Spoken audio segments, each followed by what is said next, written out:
Y'all have got to quit making fun of me being late. Holy shit, we got dark. yeah. Yeah, but there's some good stuff in there. You may be from Arkansas, but you're definitely working on Miami time, which is like, that is a sick burn. I'm used to it at this point. this chat. Wow. So we got played in by our Dark Lord. I like the It'll play out too. It's the first piece of music that okay. Like I said, we're still working on stuff coming. Yeah. Hopefully. That riff sounds like it was in like Glenn Danzig's basement for a while, and then you like dusted it off. In here. Not only it was sitting under the jar of kitty litter. I gotta hear from the chat and you all too. Great. That's no, I like it. It sounds like, old school Danzig stuff. I liked it. That was a compliment, I promise. Caring about the intro, right? Because we got Kyle from Super7 here today. Hey guys. He doesn't need the intro. How's it going, man? Good. Chilling here on a Sunday, ready to talk toys. Excited to see you guys. How's everyone doing? Not Miami time for me, California time for me. So maybe that's why we're a little late. We're just chilling, chatting. Blame it on you. I'm good with that. It's fine. The internet does. So it's no, honestly, it's always 5-10 minutes. And Veebs even texted me earlier, saying, hey, you want to try to jump on a little bit earlier, and that way because he knows I'll jump on 30 seconds before Tom. And just be like, oh, okay, here we go. Well, we're it's Sunday and you have to talk shop because we're going to talk about some Ultimates today. I'm excited. Nothing I love talking more than Ultimates. Come on. So, I'm not gonna do it. I don't have the voice filter. I need a voice filter and today. Editing. That's right. You get that thing that Arrow uses in that show to like have a super deep voice. You have filled these Ultimates. Ultimates. I think a certain turtle wave just dropped. This week is shipping at certain retailers and shipping from us very soon. Yeah, and it's starring, depending on who you ask, the second or third best turtle, right? For me, it's second best. Second best. Sure. So Raphael is then obviously the third best, right? Oh, absolutely not. I mean, I do like Raph a lot, but Donnie is the best. Robo called it earlier. We're all Donatello men here, men of taste and refinement. Yes, mm-hmm. This is a distinguished Sunday afternoon. All right, chat, blow it up. Yeah, bring the hate. we're goading them at this point. So TMNT Ultimates 3 is sitting out there, and I've had a few days to play around with this bunch, and man, it's a fun group. Yeah, that's your initial thought. It's a fun group. It's a fun. Well, okay. So put it on I the was back of the excited to get Michelangelo because the turtles as a core. It's going to be a lot of fun, right? Once we have all four of them together. But I mean, we're going to get to them, but it's hard for me not to just talk constantly about this thick boy right now. He's pretty incredible. Yeah. Because I got a couple of things to say about Rocksteady and also like him in relation to Bebop too. Because I'm having fun, but let's start with Michelangelo because he kind of fits a pre-existing literal mold a little bit, right? Because I mean, he's one of the 4 turtles, and so he matches up with Raphael and Leonardo in certain places, but he's got the differences where it counts. And I don't know, I really appreciate the new heads, which we'll talk about, because you guys make it difficult for me, because in this house I'm like, we're toy heads in this house, but then I see.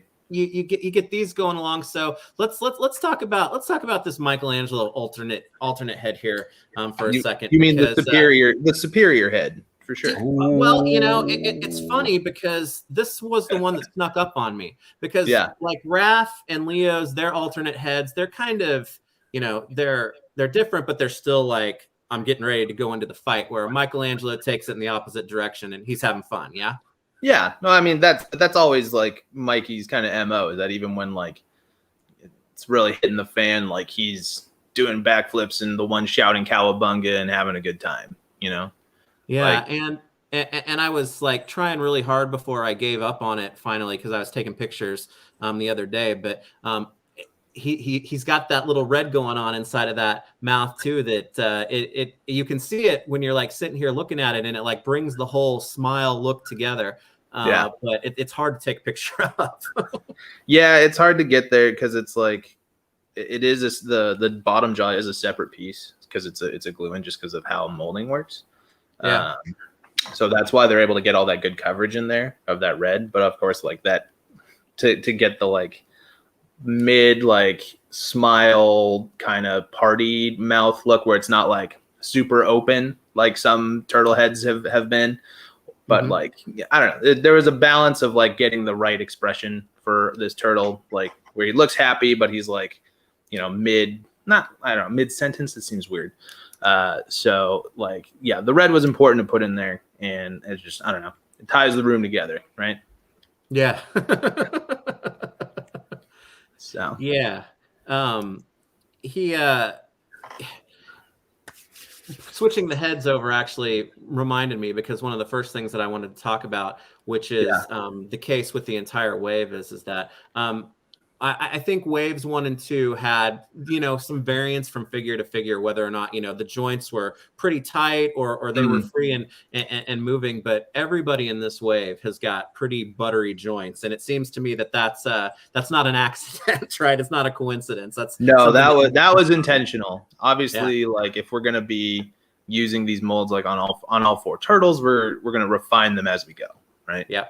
So that was important. We take all of that feedback to heart and incorporate it wherever and however we can. So, well,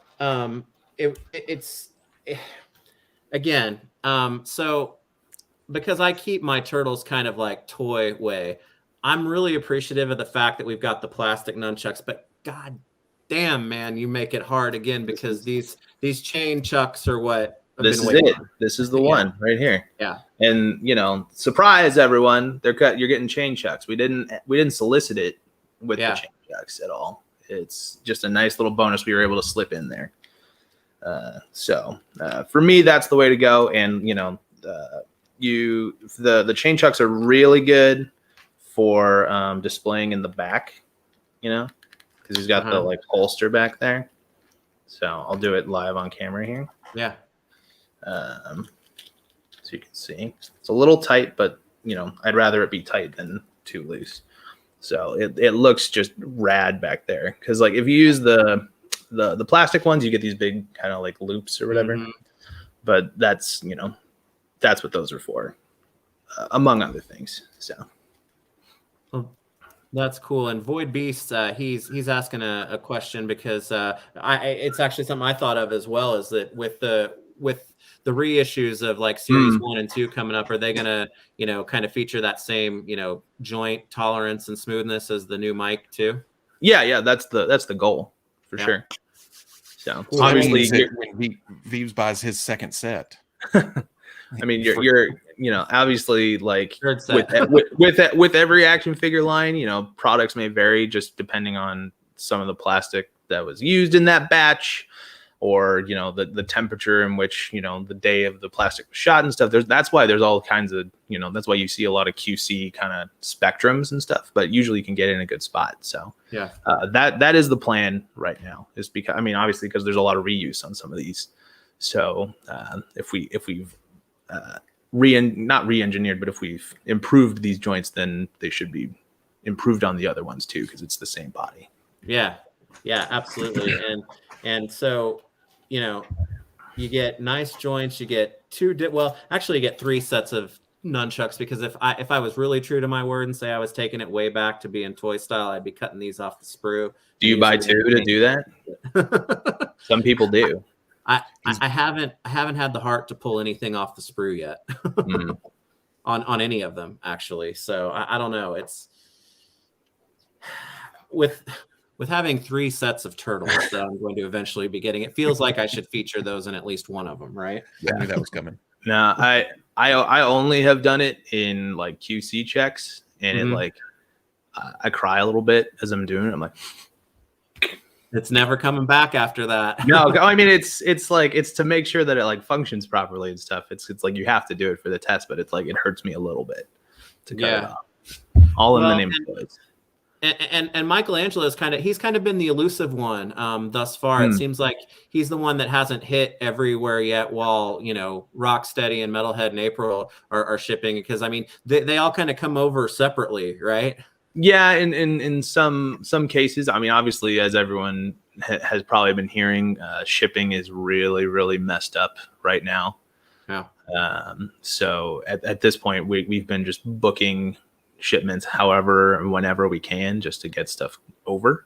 So that's rather than let's wait for all 4, we started doing the separate shipments just to get it over here. So yeah, that's why you're seeing some delays between characters, and I think Big Bad and Entertainment Earth got theirs first before our quantities. That's again that's all indicative of just how insane the shipping situation is right now.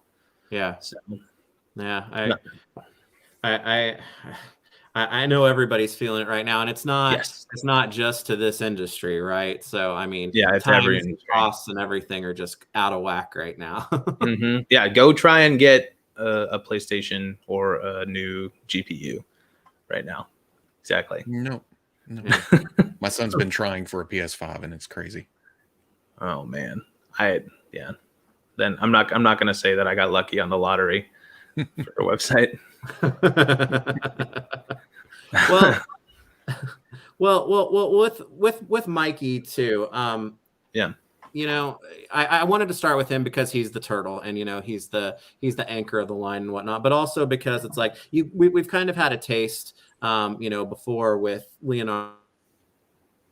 Oh, Leonardo turtles, from one version, like from one character to the next. How do you keep what is there something that you specifically try for to keep it fresh, to make sure that you're getting their unique personality? Yeah, the alternate heads are a big part of that as well. Like, because it is the same body, but then like the alternate heads, and then how the weapons are stored, and some of the accessories. Like Mikey has the grappling hook, which no other turtle has, and that kind of stuff. And like he has the full pizza box versus just I appreciate the stuffed cheese on the top of that. That's perfect, right? Yeah, I always like that. Cause I if I got a pizza in real life that had cheese stuck to the top, I'd be super mad. But obviously the turtles are pizza junkies and they don't care. And the way I thought of it is like, yeah, like they probably brought this pizza into battle and we're like kicking some butt, and then like, oh, it's pizza time. So like, of course the pizza got jostled and there's cheese everywhere, but they don't care. Jostled pizza. We got it. Right. I'm laughing at foot butt. Out of context, it's like kicking some foot butt. I got to keep it PG. Foot butt. Well, and you mentioned the grappling hook, or the Manrique Gassari, I think. But this is important too, though, right? Because I think he ended up using this quite a bit more, or he was promoted a lot more in the UK. Oftentimes using this instead of the nunchucks because those were off limits, right? I think. Yeah, it was something like that. But it was, again, that's just, we were looking for those accessories that are, what's a point of difference that we can get people excited about, another turtle and like the little Easter eggs and that kind of stuff. So those who know, like yourself, know. Well, the other thing that's very apparent to me is that with Michelangelo is that how much I really need my turtles to be their unique toy colors. And Raphael and Leonardo are different, and they're not even they're not close to being the same color. But to me, Michelangelo stands out. He's kind of he's almost more of an unnatural green, but in a good way, right? For a turtle. So he against that orange, he's really popping. Oh yeah, for sure. Wait until you get the best turtle in hand. I can't wait. Arguably not even green. So it's close. See, as soon as that comes in, I'll be making the drive. Okay. Okay. I want to get mine. All right. We'll do this again, and I want to be there for the live Robo unboxing of all 4 at once. Yeah. I don't need to be here. I can be in the chat. I just want to see it. Oh yeah, yeah. That's what I'm waiting for. A good idea. Because I can't hold myself to a scheduled video time to unbox stuff like this. It's like I take pictures of the packages and then I'm going in because they're not going to sit there for a few days just waiting. Yeah. Yeah. Exactly. All right. So Michelangelo, he's awesome. He's the cool, fun party turtle, dude. And I'm glad to have him because it was getting a little serious with the turtle edge between Raphael and Leonardo. Yeah, but, the edge lords as they're called sometimes. But so angry and serious.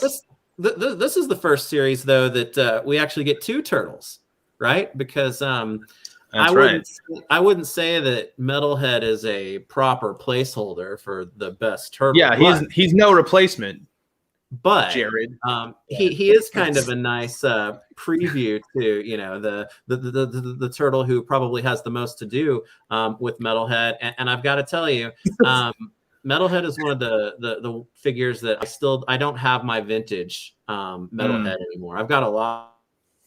Turtle figures, but he's one of them that I don't have, and I just haven't picked up another one yet. But I think, as is the case with a lot of figures in this line that kind of update He's frozen. Yeah, he's still talking. I like how we've turned this Wave 3 discussion into a Donatello love fest with every character it ties to Donatello. It's even lead into other figures. It's not as good as Donatello, but no. The amount of detail that is in on Metalhead is pretty bonkers. Yeah, he's crazy. And super metallic. This now it's not video doesn't metal, right? No, it's not vac metal because that would be insane, and it would chip and it would break and you would lose almost all your articulation. Wouldn't have any of this nice movement in here at all. Yeah. But we managed to. It's got this really nice metallic on it, but then on top of it, there's almost like a clear varnish. It looks like this. I don't think this video is doing it justice, but it feels like automotive paint almost on top of it. It's kind of crazy. Yeah. And I mean, I'm noticing some details in this character for the first time, like the little lightning bolt on his left forearm and stuff like that. I've never noticed that before. Yeah, and it's all different. That's the beauty of those Playmate sculpts is that there's all this detail that it was there the whole time. Yeah. But then it gives us the opportunity to really show you you saw this toy, but let us show you this toy for the first time. You can highlight all these details and the pipes on the back of his legs, the rivets everywhere, this thing. Yeah, and really he's kind of a nice preview because I was thinking about picking out the detail with this figure that we can see now because it's highlighted by paint or whatnot. But holy crap, Muckman in the next wave is going to be he's going to be another exercise in that may be even more than Metalhead, right? Maybe just out of like pure surface area. Yeah, because he's huge. Shipping very soon. If Metalhead's this big, Muckman's like this big, so he's ginormous. The one thing I don't think anyone has highlighted yet. Sorry, I realize Nick is gone here. Yep. He'll be back. He shall return. The nunchuck hand, the little flipper hand. I don't think I've seen anyone mess with this yet, which is my favorite thing. I was just getting ready to flip that out, and it's interesting because you have two of these, and I wasn't expecting it to be that you had to have a different peg for the backpack and then for the wrist, right? Yeah, for sure. Well, that was we decided that to keep the aesthetics a little bit nicer on the backpack because it's got kind of like this integrated part in here, which is on the actual figure. We wanted to make two versions of it because like we had people in the office who were like, oh, as a kid I always put that in the backpack, and it's like, no, you put it in the hand or whatever. So like let's give you the option to do both, because some people in the office were like, yeah, I used to put it in the backpack, and then he would this was a helicopter and he flies away. So now you can do both. So you up, and then this is your rotary stabilizer or whatever. I don't know how helicopters work, right? Oh, it's a control. Now it's like this, right? Helicopter. He can do a 0-point takeoff, right? At least, yeah. That's right. No, he's and honestly, a surprise to me, because I saw it for the first time when I actually opened the figure, is the the tubing and the piping on the backs of the knees. And at first, I was a little nervous about that. But it seems like you guys were able to get a very soft plastic that's kind of more reminiscent of the rubber that you use in the belts for back there. So it doesn't inhibit really any of the knee movement. Yeah. Yeah, exactly. The only thing, but like the other pieces of this figure, the only thing that inhibits the articulation is the sculpt, but that's because we're being slavish to that Playmates, aesthetic, which has always been very important to us. Yeah. And this sounds weird, but another thing that I noticed when I opened the figure for the first time is like, this is the first time we've got like toy Metalhead, and he's got a neck. Because the vintage one, it just like his head sat right on his shoulders and only turned side to side. So he's got full range of movement in his neck for the first time ever for this design. Up, down, tilt, right? Tilt. Yeah, I've been watching your videos too much. He can move his head wherever the light is. So that single knee. Sorry. Yeah, that's okay. Yeah, no, I mean, it's really, and that was a stylistic choice just because we gave the turtles those necks, and since he's the robot turtle, he should be more closely modeled off of that if they're from the same line. So, well, and I think that's something that people don't really probably can't tell, or it's difficult to tell without having the figure in hand, is he's a chonk. And I think it helps because his legs seem like they're a little shorter to help keep his center of gravity, a little bit lower so that he can stand, because that backpack is no joke. It's solid injection. So, if this guy is, a pound, half of that is in the backpack. He's not a pound. That would be a very heavy action figure. That's like a lot. So, I was dumbing down my measurements for my artist brain. So. For my sake, you can just blame it on me. No. A common joke I like to say is that I went to coloring school, so math no good. Coloring school. So I did. Hey, that's not a joke. Whenever I was going into college, they gave me a color class. We learned all about Neil Young.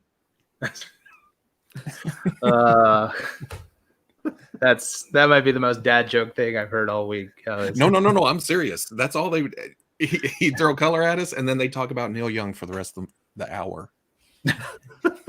That's is that the Arkansas learning?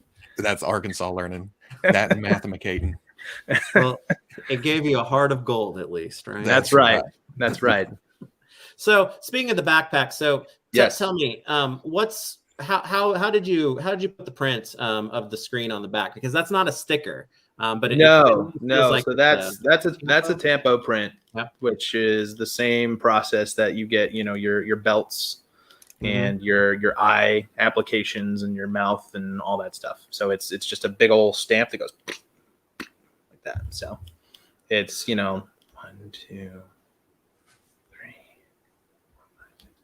So there's 6 different colors on here. So there's a machine that's got 4 different stamps, and you just put the little backpack in there, and it goes. Psh, psh, psh, psh. Yep. Dang. And you say that process is used for the eyes, but not on this dude because he's got no piping. Oh man, did you rehearse that segue, or are you just a math? They just come naturally on Sunday afternoon. He's a professional. Yeah, I can tell. Yeah, he's got the light piping, which is if you're looking for that nostalgia hit, look no further at this point. Oh, wait, let me get it. There we go. Ah, there you go. So for the uninitiated, can you kind of take us through how the light piping works on there actually? Because it's a little more complicated than just casting the head in that color, right?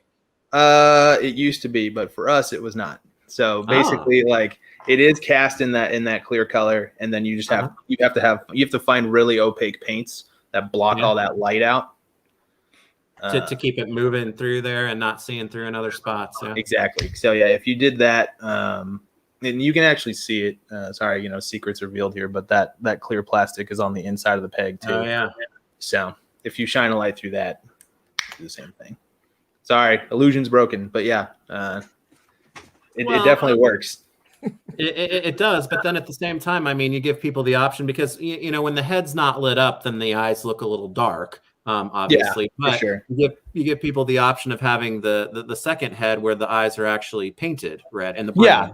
That's true, and they're the same color as the brain, which matches kind of the light pipe head too, and it's kind of hard to see probably on camera, but for me, like they barely look that different, so I just display them with this all the time. Oh yeah, me too. But it's sort of the Bebop no pink face option of Metalhead that we did.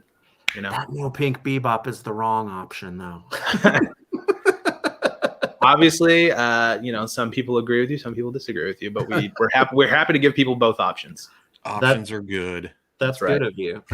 That's right. But something that's not kind of slavish to the vintage action figure is the finger whip or finger whip, I guess you could call it. Where did this come from?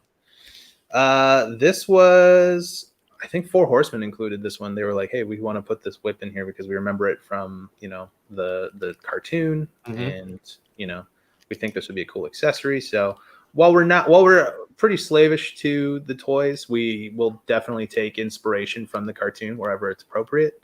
Like Wave 5 Krang comes with the tripod. That was never in the vintage figure. That's directly from the cartoon.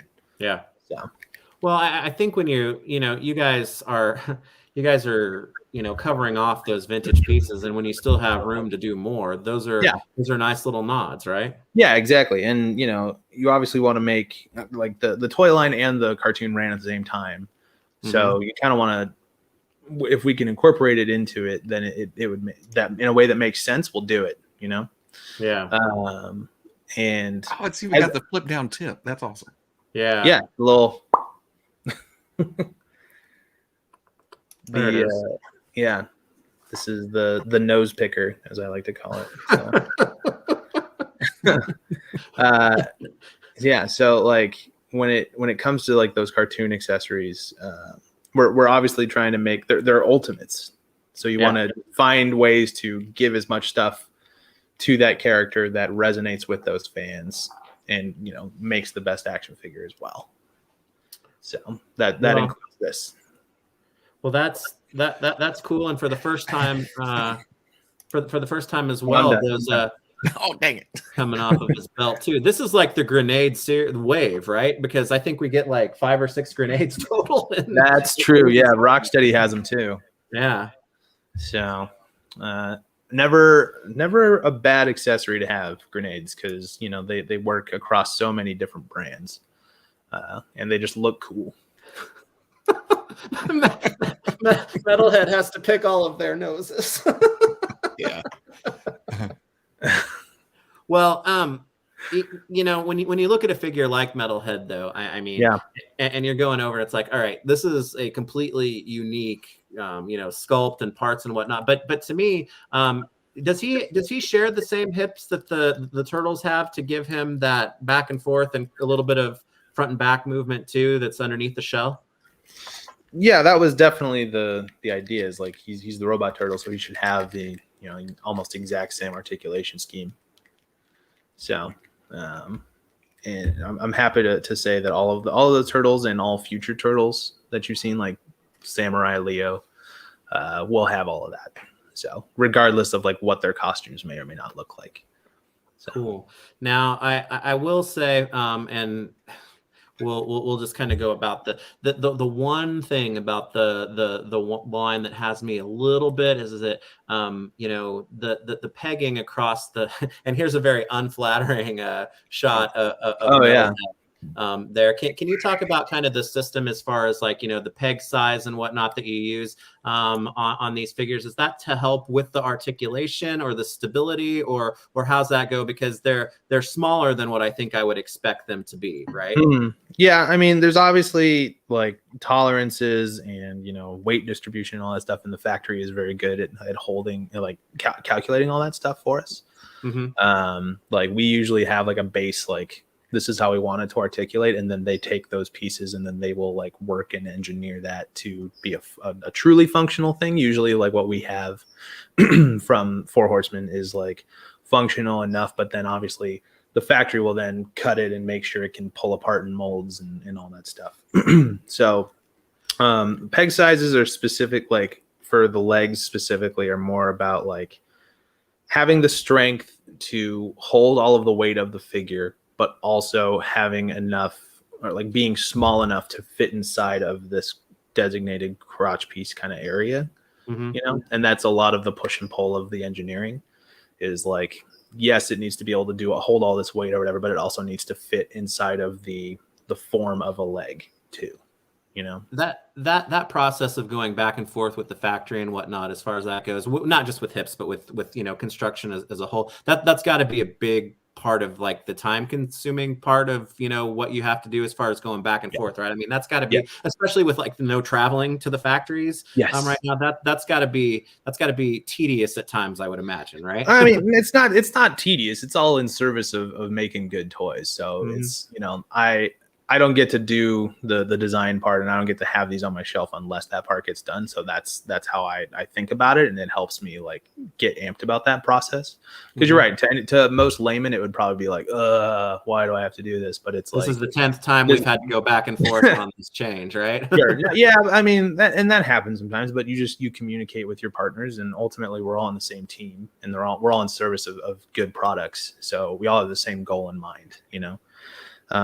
So yeah, it's like engineering is not my background, but I, you know, just being around toys since, you know, I was a child, I guess. I was trying to think of like, do I say when I started collecting Toy Biz, or do I say like, yeah, I was a kid, I had toys. Like, I remember that. But you know, you were a kid before like the last 5 years ago. Yeah, definitely.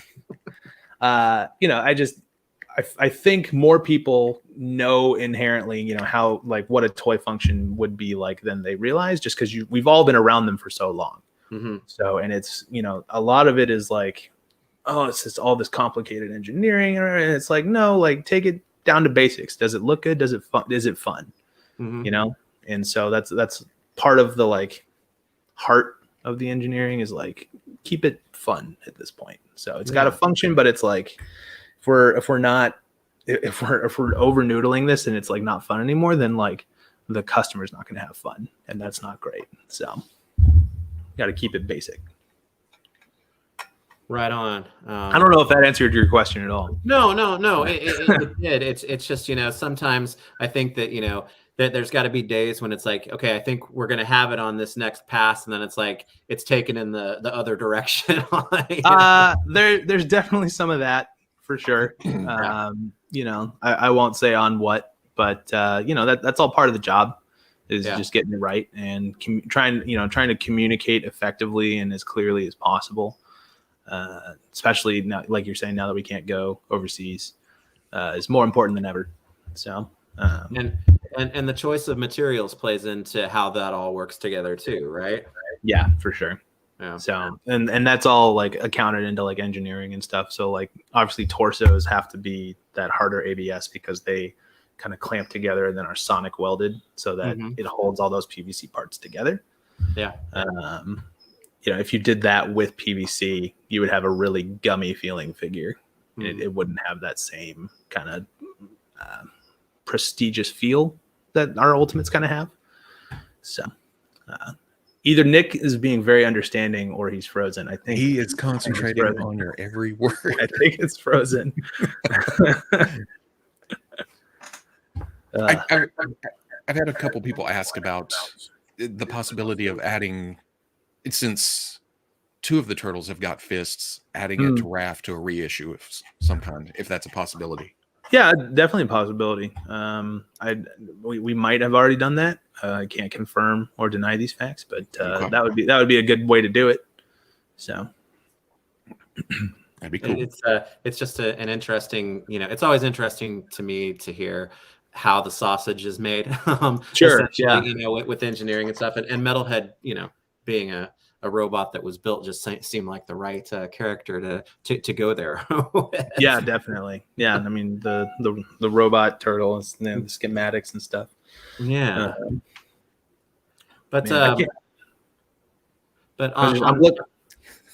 I'm looking at it. I'm like, we should do a cyborg Metalhead. That'd be a sick idea. We should do that. Anyways, there was the Michelangelo Metalhead in the vintage line. So there's some precedent for some Metalhead. Yeah. Oh, definitely. So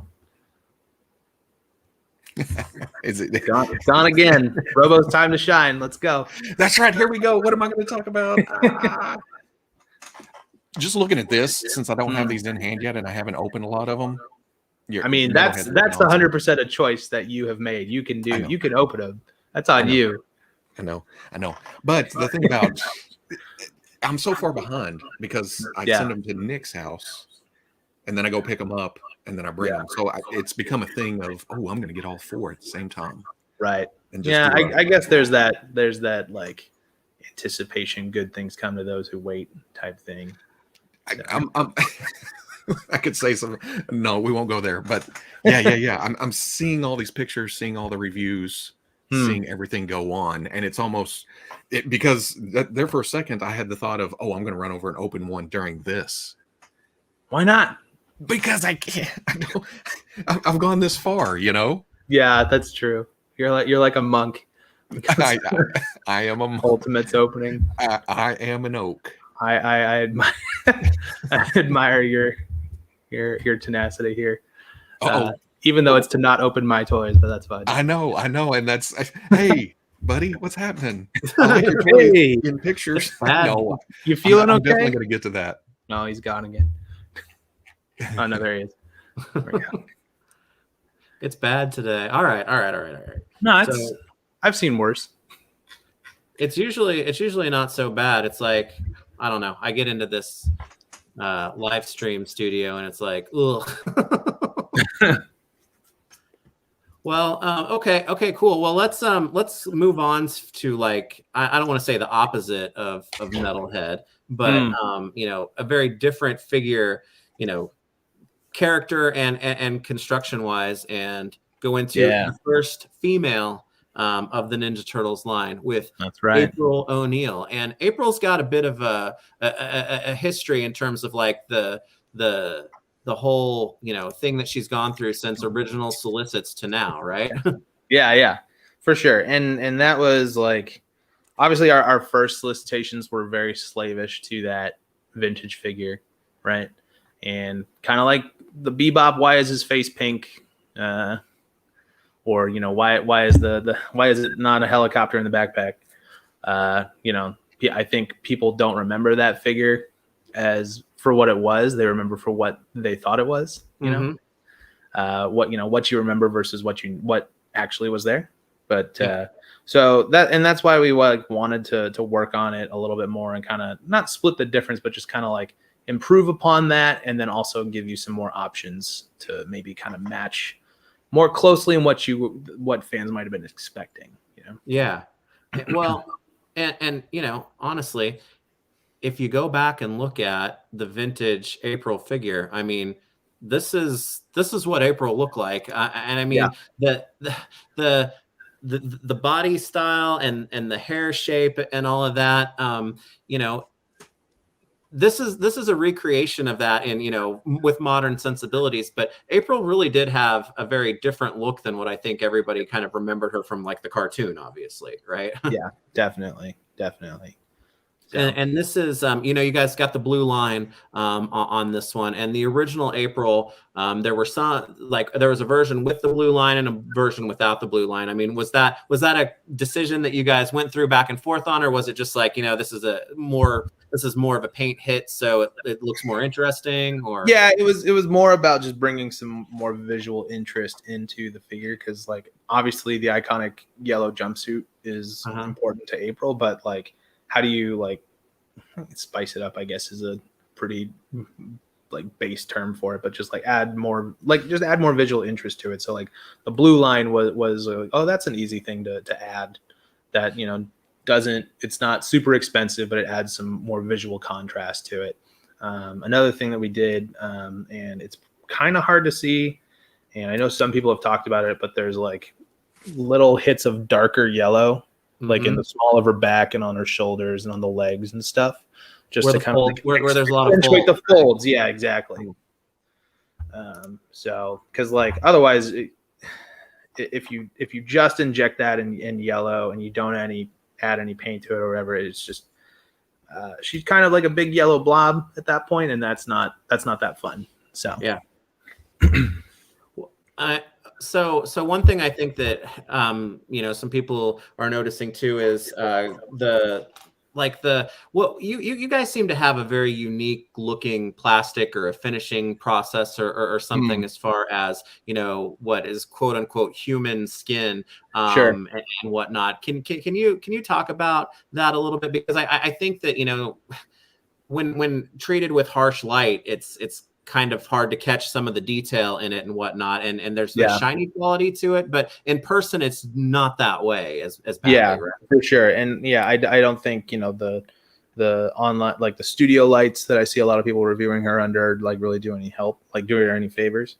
So I think it was Toy Bro who said it, but like it a lot of it comes down to just plastic color and plastic type, because like the way that the pigment interacts with a plastic is different for each one, kind of way. Like you can kind of expect like a base reaction at some point, but sometimes there's like different just the ways that the pigment reacts. And so like this I can't remember the exact Pantone color, but for her it's like a little bit rosier, kind of like pinkish pale. Like it I don't know, it just gets a little bit shinier. And so we actually sandblast all of our molds just to try and avoid this kind of shininess look, because we know that a lot of people are really sensitive to that. But there's only so much you can do. Plastic is always going to have a plastic look to it. There's nothing you can do about that, unless you're going to paint on top of it, which some people do. We've done some of that stuff before, and we find it causes more QC issues than it's than is worth the trouble. So like we found the sandblasting and the injection molds to be pretty effective. It just sometimes it works with certain plastics, sometimes it doesn't. Gotcha. So the sandblasting thing, is that to add like a roughness to so it won't be just a flat? Yeah, it basically makes it almost completely matte. So a lot of the like Club Grayskull stuff from back in the day, like Filmation, like Merman is a perfect example of that. And that he's like, if you look at him, he looks almost completely matte, and that has to do with the color of the plastic and that pigment plus the sandblasting, and he's like completely matte. So yeah, now that you say that, that's true. But there's like, he's still plastic and there's still shine on him. Like PVC specifically, like there's always going to be like, it catches white highlights really well, but it'll just diffuse more over like a more sandblasted plastic like this, you know. But like Merman, but obviously some of them they catch highlights like higher than that, and that, like I said, has to do with the chemical composition of the plastic itself sometimes. Well, and that's you know, that's really neat information to be able to hear and understand, because honestly, I gotta think that April, you know, she was until we saw some pictures of people actually getting her out there. I was like, you know, Brian had talked about there had been some changes made and this and that. So she was really, you know, the one that was going to be like not a surprise, but just maybe the final version that we weren't as familiar with. And I got to tell you, I ended up liking this figure a lot more than I would have ever thought from not like your original solicits or whatever, but just April as a vintage, like an updated vintage figure, right? Sure. Because I mean, it's hard to toe the line with characters like Rocksteady and Bebop and Muckman, but this one holds its own, you know, really nicely. For sure. and we obviously recognize that there's like a lot of expectation when it comes to a character that's as, you know, beloved as April O'Neil.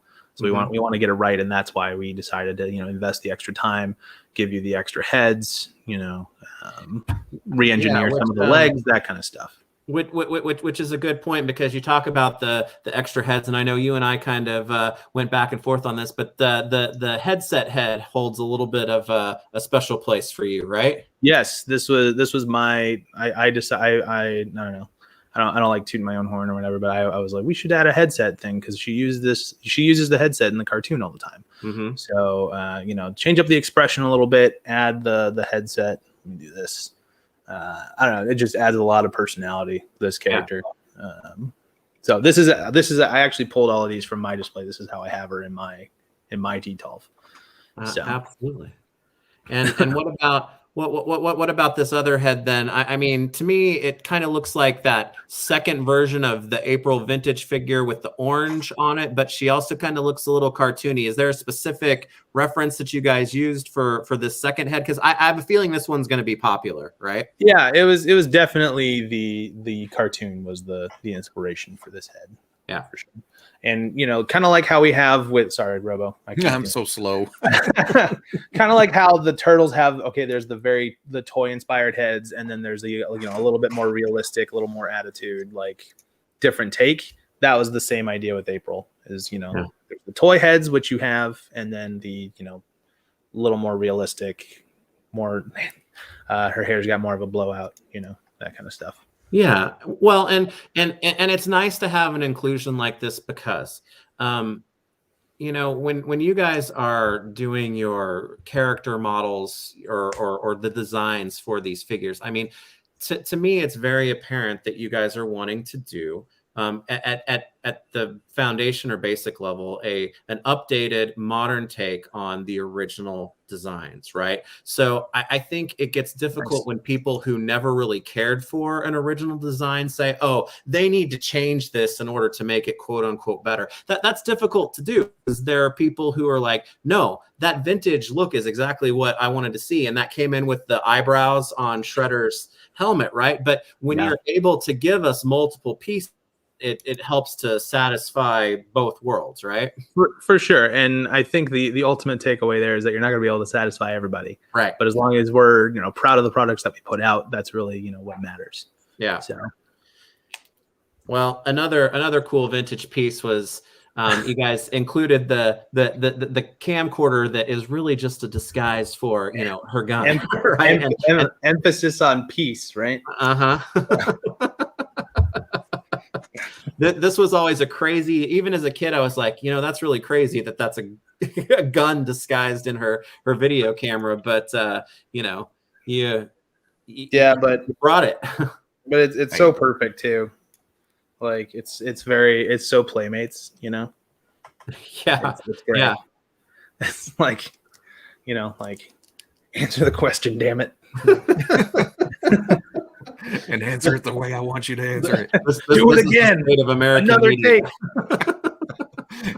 take. Got some dang it, what's his name? Some Kubrick vibes. Another take. Do it again. Oh God, could you imagine a Kubrick turtle movie? Oh my God.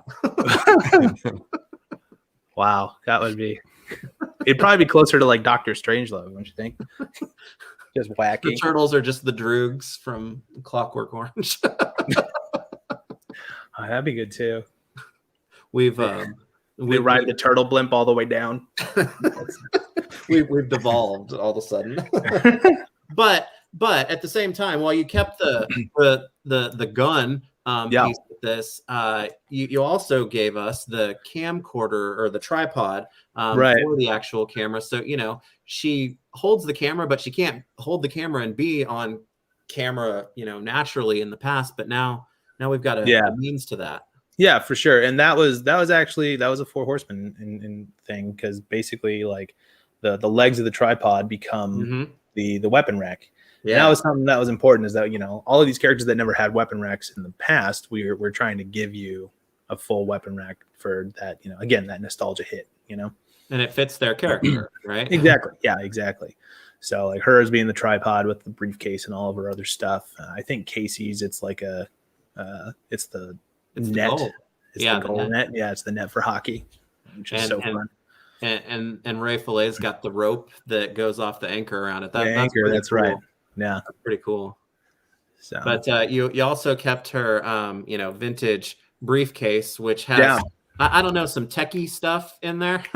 Yeah, it's just kind of generically techie, but that sculpt is pulled directly from the Playmates. But the thing that you're not showing is that you can actually put all of your accessories in there. Yeah. So it holds all that stuff. Holds both microphones, because she's got two microphones. Yeah. Well, she's got a flashlight and a microphone. Flashlight, rather. Yeah. Oh, yeah. You're right. Sorry. Her lightsaber and her microphone. Her lightsaber.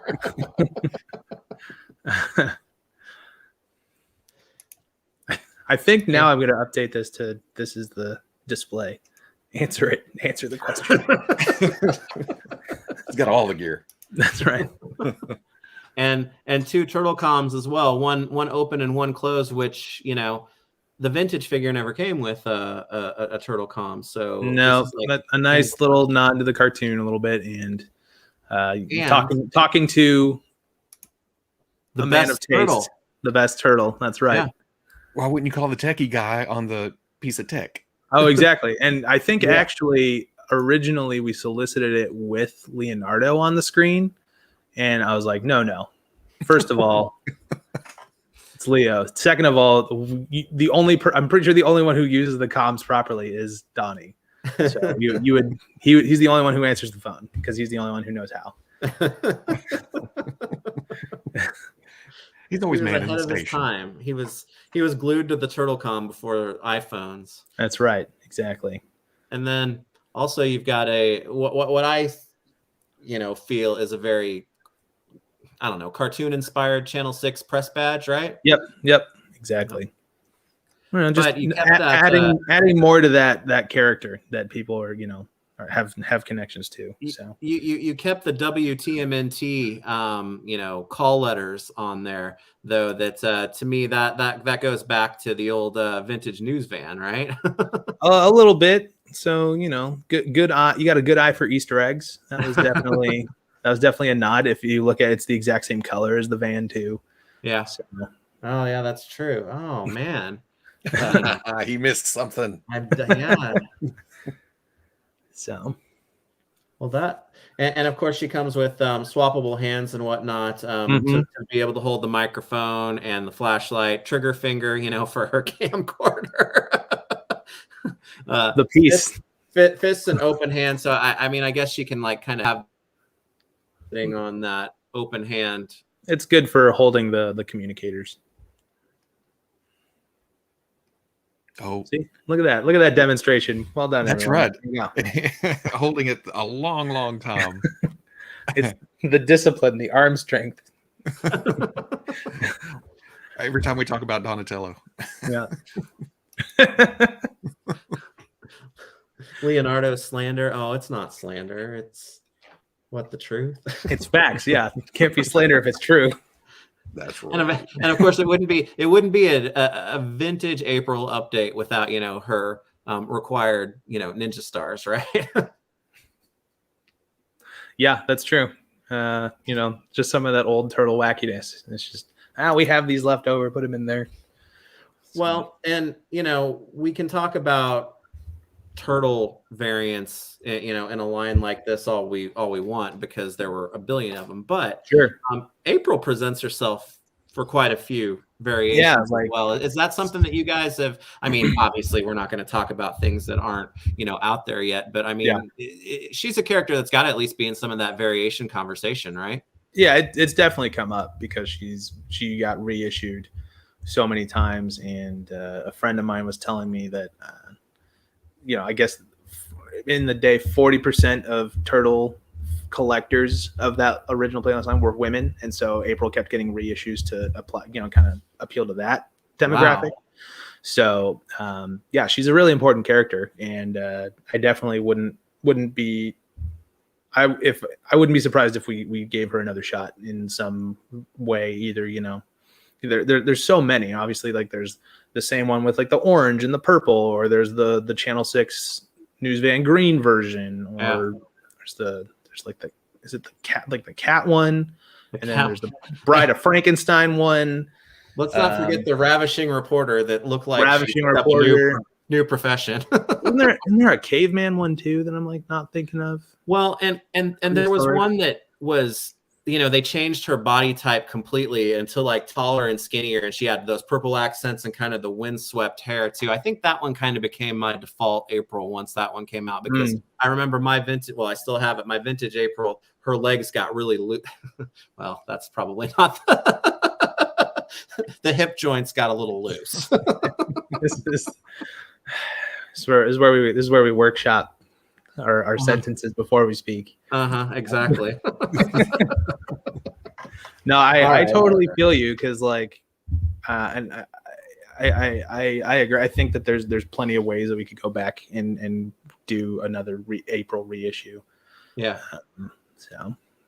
Well, as it stands, though, I mean, like I said, this was the not surprise, but this was the one that I was like most taken with how much I like it in hand. And I think it's one of those experiences where we can talk about it and we can show it off, and hopefully people will check out some, pictures that are lit in a way that, is not like, oh, here's the light right up in your face. But I think she's going to be the one that as she starts arriving, people are going to be like, oh, wow, this is what it's supposed to be, right? Yeah, absolutely. And that's the thing, is like, it's very easy to be like, oh, like, look at these blown out photos with all the studio lighting. It looks greasy, her color's off, the eyes look far apart, and blah blah blah. It's like very easy to nitpick, especially like when you have your photos that are like this close.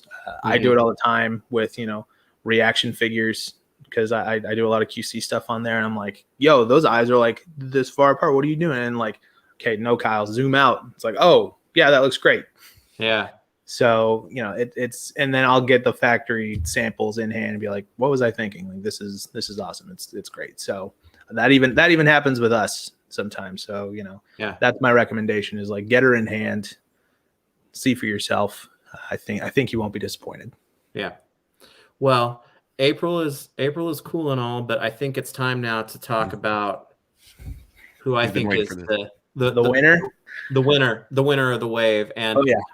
I hate to it's when your guess turns out to be like what is ultimately true, because I mean, I've been most excited for Rocksteady since this wave was shown off, but yeah, what's not to be excited about, right, Robo? Exactly. Except, wait, I don't know where he got these though. I think mine are on order from y'all. Okay. With his second set. Do they not ship to your neck of the woods, literally? Or well, we originally started doing that just to save on shipping, Sure. But then, no, I mean, are you really saving? Are you really saving? You got to drive 4 hours to go get them. He usually has a pile of all kinds of stuff. And vice No, versa. there's this place called Big Bad Toy Store that does this thing called the pile of loot that'll just send it all to you at one time. I didn't work out all my excuses yet. He made me do it. It was all Veeb's fault, and next time he freezes, he'll tell you all about it. Passing the buck over here. That's right. well, Robo, I mean, you take Rocksteady over Bebop, right? I mean, he's your think Rocksteady. Yeah, if it came down to basketball partners, I'd go for Rocksteady. Mm-hmm.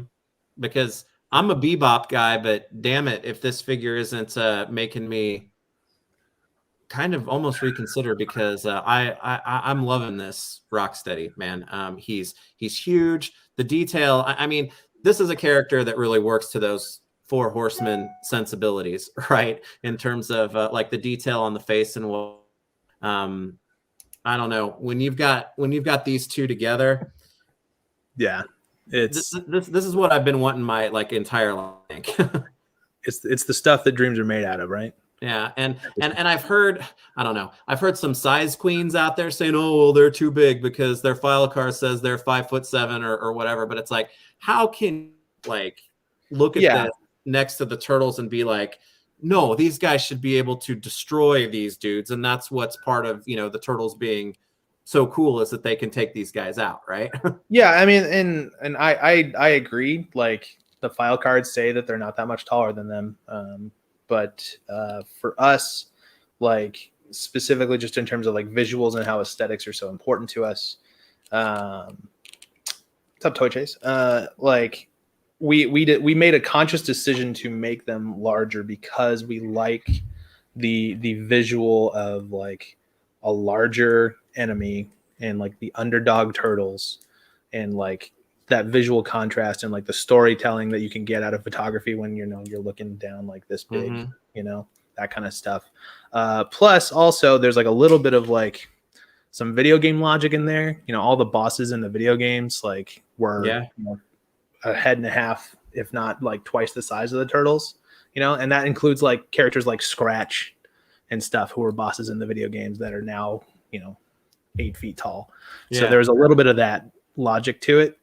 It's more about just the visual shelf presence, Well, and when I see this too, I'm like, well, those were the vintage file cards, and they were Playmates made them, and it's how much was their height dictated by the fact that they were only going to go so big in the vintage line, right? That's true, but I mean, there are certain characters I think Leatherhead is supposed to be 12'4", which is okay, that's ridiculous. We're never gonna. No one's gonna make a Leatherhead that's 12 feet tall. Yeah, and Hothead is 20 feet tall or something. Hothead's rad though. Yeah, he's rad, but 20 feet tall is a bit much, right? Yeah. And besides, if they're 8 feet tall, then they're better for playing basketball with, right, Robo? Mm-hmm. I've never thought of that question before. I'm as Nick was talking through all this stuff, I was like, damn, who would I I almost wasn't listening because I was thinking about my basketball team. I get that a lot. I know when it comes down to picking, I'll go to the grade school. I want him, and then him and him. Well, yeah, because not our Bebop, but typical Bebop is a little bit heavier, probably not as good on the cardio, Rocksteady can probably. He's got a. Rocksteady's got rhinos are made for charging, so they run all the time, right? Mm-hmm. Yeah, but Bebop's a punk rocker, and it's he's the one you avoid in the pit. Yeah, I mean, again, that's a different situation though. We're talking basketball game. I'm gonna say that Bebop probably wouldn't even show up to your basketball game. That's right. He probably ditched gym class instead. Exactly. But if he's at the show, you're yeah. I mean, either one of them would mess up a mosh pit. Let's be real. And that's horn. That horn in a mosh pit. Yeah. Also, I think Rocksteady's got a little bit more military training, so I see control in him that I don't see in Bebop. So. Nice. I wouldn't have thought of that. Well, speaking of the military bits, his helmet has a really nice, but subtle metallic-iness to it. Yeah, exactly. It's a nice, because if you look at the watch has it too. There's like a little bit of kind of like gold, like metallic dry brush to it. Yeah. You can see that really brings it out. So, and then here's some of that metallic-y helmet look to it. Turned out really great. Yeah. You caught that there. Well, my biggest thing is that when I was a kid, looking at Bebop and Rocksteady next to each other, Bebop was just so much more visually interesting to me. Like Rocksteady was almost dialed down compared to the way that he looked in the cartoon. But this has come in now and made him every bit as visually insane as Bebop. And I don't know. This pair is something else now. Yeah, exactly. And that was the goal. It's like let's make the best Bebop and Rocksteady that we can, like within our own stylization and constraints and stuff. So yeah, I'm happy to say that I think we achieved that. Yeah, it's and we touched on him before a little bit, but having this type of detail, having this size variation that really I think Turtles has just kind of been waiting for. Again, guys like Muckman coming up, or those bigger guys, that they can kind of break out of that shell a little bit more now, right? Yeah, a little bit. So I'm like looking at you and I, like we're holding these and like playing with the toys, and then Robo's like in the corner, like have the toys. I don't. Also, I admire. I admire. I think Nick is much stronger than he looks, because he's just holding this Rocksteady like in a controlled hold, like there's no problem, and like he's heavy. Like this hurts my arm. Oh, he's got his elbow on the table. Don't let him fool you. Hey, wait. There we go. There you go. He's Careful, cool, right? Careful. Don't rip the shirt. Don't rip the shirt. There they are. I like that those two are bigger to kind of counteract it being 2 on 4. Yeah. Exactly. But you still know the Turtles are going to win. Yeah. Well, and I took a picture of Bebop and Rocksteady, and it's like they're kind of behind him and a little bit more shadowed, and it's like these guys look like what Shredder was going for when he was wanting to make his own mutants, right? It's like these guys are scary. Yeah, definitely. So I mean, even at what, they're 5'7", I'm 6'2", and I still wouldn't want to run into them in like a dark alley. 5'7". They're 8 feet tall now. I like it. I mean, 5 foot. They're like 5'7" and what, like 400 pounds. Like still, they're thick boys. Yeah, Bebop played by Danny DeVito. Are you allowed to take certain liberties with these, or do you have to follow a certain blueprint? We obviously we obviously follow a certain blueprint. But like there are certain liberties we can take, like adding the the headset head for her, or adding like the anchor for Ray Fillet, the mast head for Samurai Leo, stuff like that. Cool. So there is a blueprint, but we usually work within the blueprint, and there's a lot more creative freedom than you might think there is there.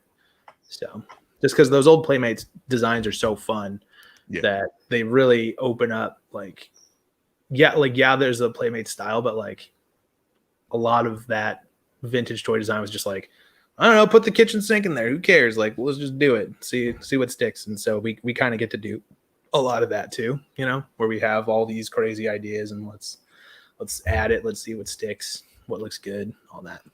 Well, I think towards that too is that, there are a lot of characters who have really cool details that you can just pull out now for the first time. But then there are some that they get pretty insane, like Trag. He's got all kinds of shit crawling all over him, and what's his name, the surfer Michelangelo, he's got like fish and shit stuck all over him. So that those are the things like that are like what I am interested in seeing eventually, is like how is this all gonna work together and still bring that aesthetic together, you know? Yeah, and then that is a good part of how we do stuff, is that we'll take stuff that was in the sculpt, you know, that wasn't necessarily highlighted back then, and then, you know, either make it a separate accessory or give it a paint hit and, you know, highlight that, you know, kind of like the lightning bolts on Metalhead, or all of the trash in Muckman, you know, or like if a character has, you know, grenades on their belt, then okay, let's make that a separate accessory. No, you were talking to me about segues, but you know, look at you, professionally doing that. And Rocksteady actually comes with 3 grenades. Does Rocksteady come with grenades? I didn't realize that. but you know, the grenades are fun because if you put the grenade in April's hand, it's like, okay, this looks like an actual scaled grenade. But then when Rocksteady's got it, it's like highlight the frozenness. Good. That's right. There we go. Yeah, no, for sure. It's kind of like the, you know, Andre the Giant drinking a beer can. Yeah, for a normal person, right? Yeah. So. Yeah, and another thing that I like to call out, because I mean, I think it's difficult, and I don't know if I've been able to do it, is to get Bebop to hold his shield, but Rocksteady can absolutely do that this time around. Yeah, and that was something, again, we recognized that there might have been some difficulty on that, so we wanted to try and fix that. Yeah. Another thing that you can do, and I have my bag of accessories here, so you'll have to excuse me while I kind of rattle around in here. One thing you can do with Rocksteady's grenades, and I like to do this, is you can clip them to his belt on the back with the little hook thing. So yeah, I like to do that, at least. Because I'm a big fan of weapon storage and being able to have all your stuff on the figure at one time, just so I don't have to fill up one of my bins of stuff. Ziploc baggies, or yeah, exactly. I have so many piles of these all over the place. So. Well, and I mean, when you've got cool accessories too, it's a damn shame to have to put them away. Yeah, exactly. Because let's not forget about, he called that a knife. He's got. That's right. Yeah, exactly. That would put that one in April's hands. There you go. There you go. We'll just do that. Now it's I think, again, a lightsaber at this point. So. Oh no! Oh, there we go. Hold on. That's like, oops. So many buttons. Oh my god. Yeah. Yeah. See, she's got like a damn sword now. That looks like the knife that Stallone uses in the Expendables. You know, like they just have like their increasingly larger knife sizes. It's the Crocodile Dundee knife. I think Stallone's is bigger than that one. Is it? Still, yeah. Well, but the cool thing with Rocksteady too, though, is, I mean, he's a bruiser, right? So if you don't want any accessories, we get some real fists for the exactly with exactly knocking the turtles around. Yeah. Yeah, and I mean, when you make a fist and it's as big as a human head, I'm not advocating him punching April or anything. Side by side comparison there. Yeah, yikes. That's a meat hook. She's in the unfortunate position of being the only human scale figure in there.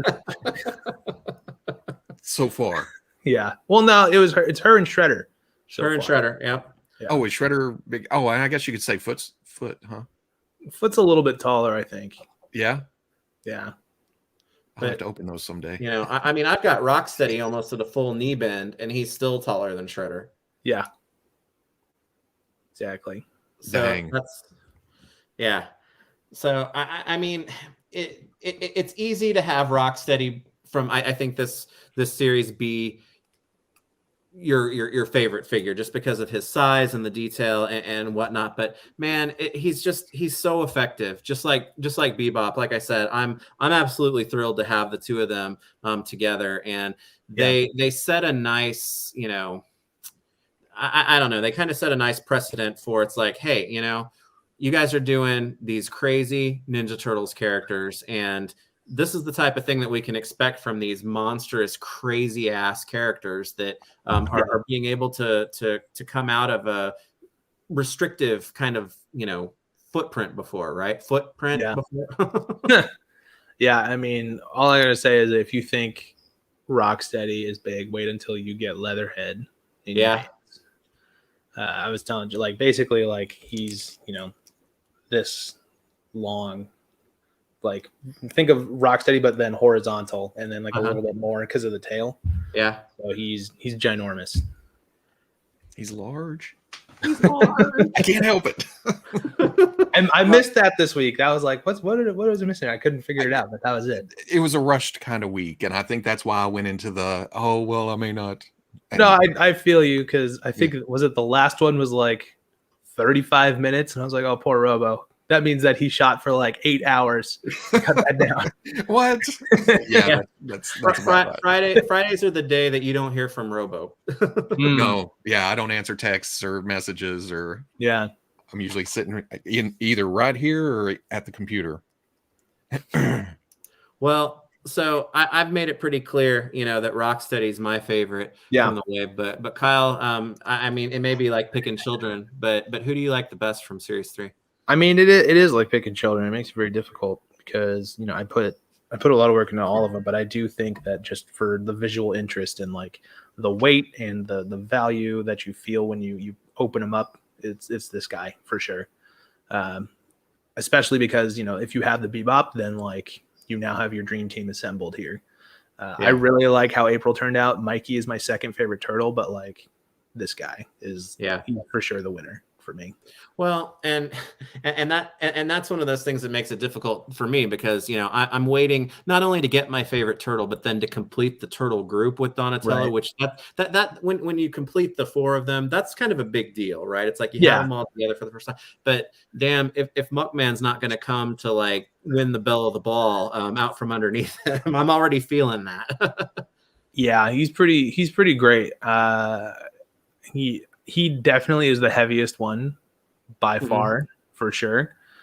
And he comes with a fully, or not a fully articulated, it's like head and arms Joe Eyeball. Yeah. Like that, it's over the top for Muckman for sure. And he's just so big and so great. But talking about human scaled figures again, Casey Jones is going to be no slouch for sure. So I'm ready for Casey. I think you're gonna like it. So how are things going with Wave 4 right now? Good. All the paint on the figures, all that stuff is done, ready to go. I think we're in production right now, so working or if not already on boats or something like that. So that's not 100% my job. But as far as I know, all of that paint and plastic has been finalized. Awesome. Well, how about Wave 5? Because that's got a certain my favorite non-turtle figure from the vintage wave is Ray Fillet. So I'm waiting. Mine on too. That one. Ray Fillet is the best. Yeah. That's at the factory right now. So we're working away on that as well. So cool. And then there are future waves in development right now. You might be seeing some of those semi-soonish. Oh, that's because with Wave 3 hitting, that's kind of that only puts us 2 waves out, right? So the timing's kind of starting to sync up a little bit there. Just like we said it would. It's finally happening, guys. That's right. Well, if we're talking about characters and whatnot, I mean, I feel lucky because if I were to pick 3 characters that I would have wanted right away from this line, it would have been Donatello, Ray Fillet, and Muckman. But not talking about things from Kyle, who works at Super7's standpoint, but just Kyle as a fan of the property. I mean, who's out there is one of your favorite characters or whatnot, or somebody that you're looking forward to possibly working on at some point? Ray Fillet for sure is become one of my favorites. I really want Wingnut and Screw Loose. I'm a big, you can probably see I'm a big DC guy and stuff. So I have a lot of DC type stuff. So a mutated Batman I'm all about. Yeah. And with Bebop and Rocksteady, it's like, man, Wingnut is gonna be crazy. Yeah, absolutely. And I know that Jared asked me this week, so I'm trying not to answer it wrong against myself here. But you know, like to quote Office Space, you know, I guess I sort of like them all. Yeah. Safe no, actually though, I actually like them all, not like Michael Bolton. So yeah, I mean, like you enjoy the entire catalog. Yeah. Celebrate his entire catalog. That's right. Ray Fillet, Slam Dunk, Wingnut, Screw Loose. Slash is a cool one. I like that.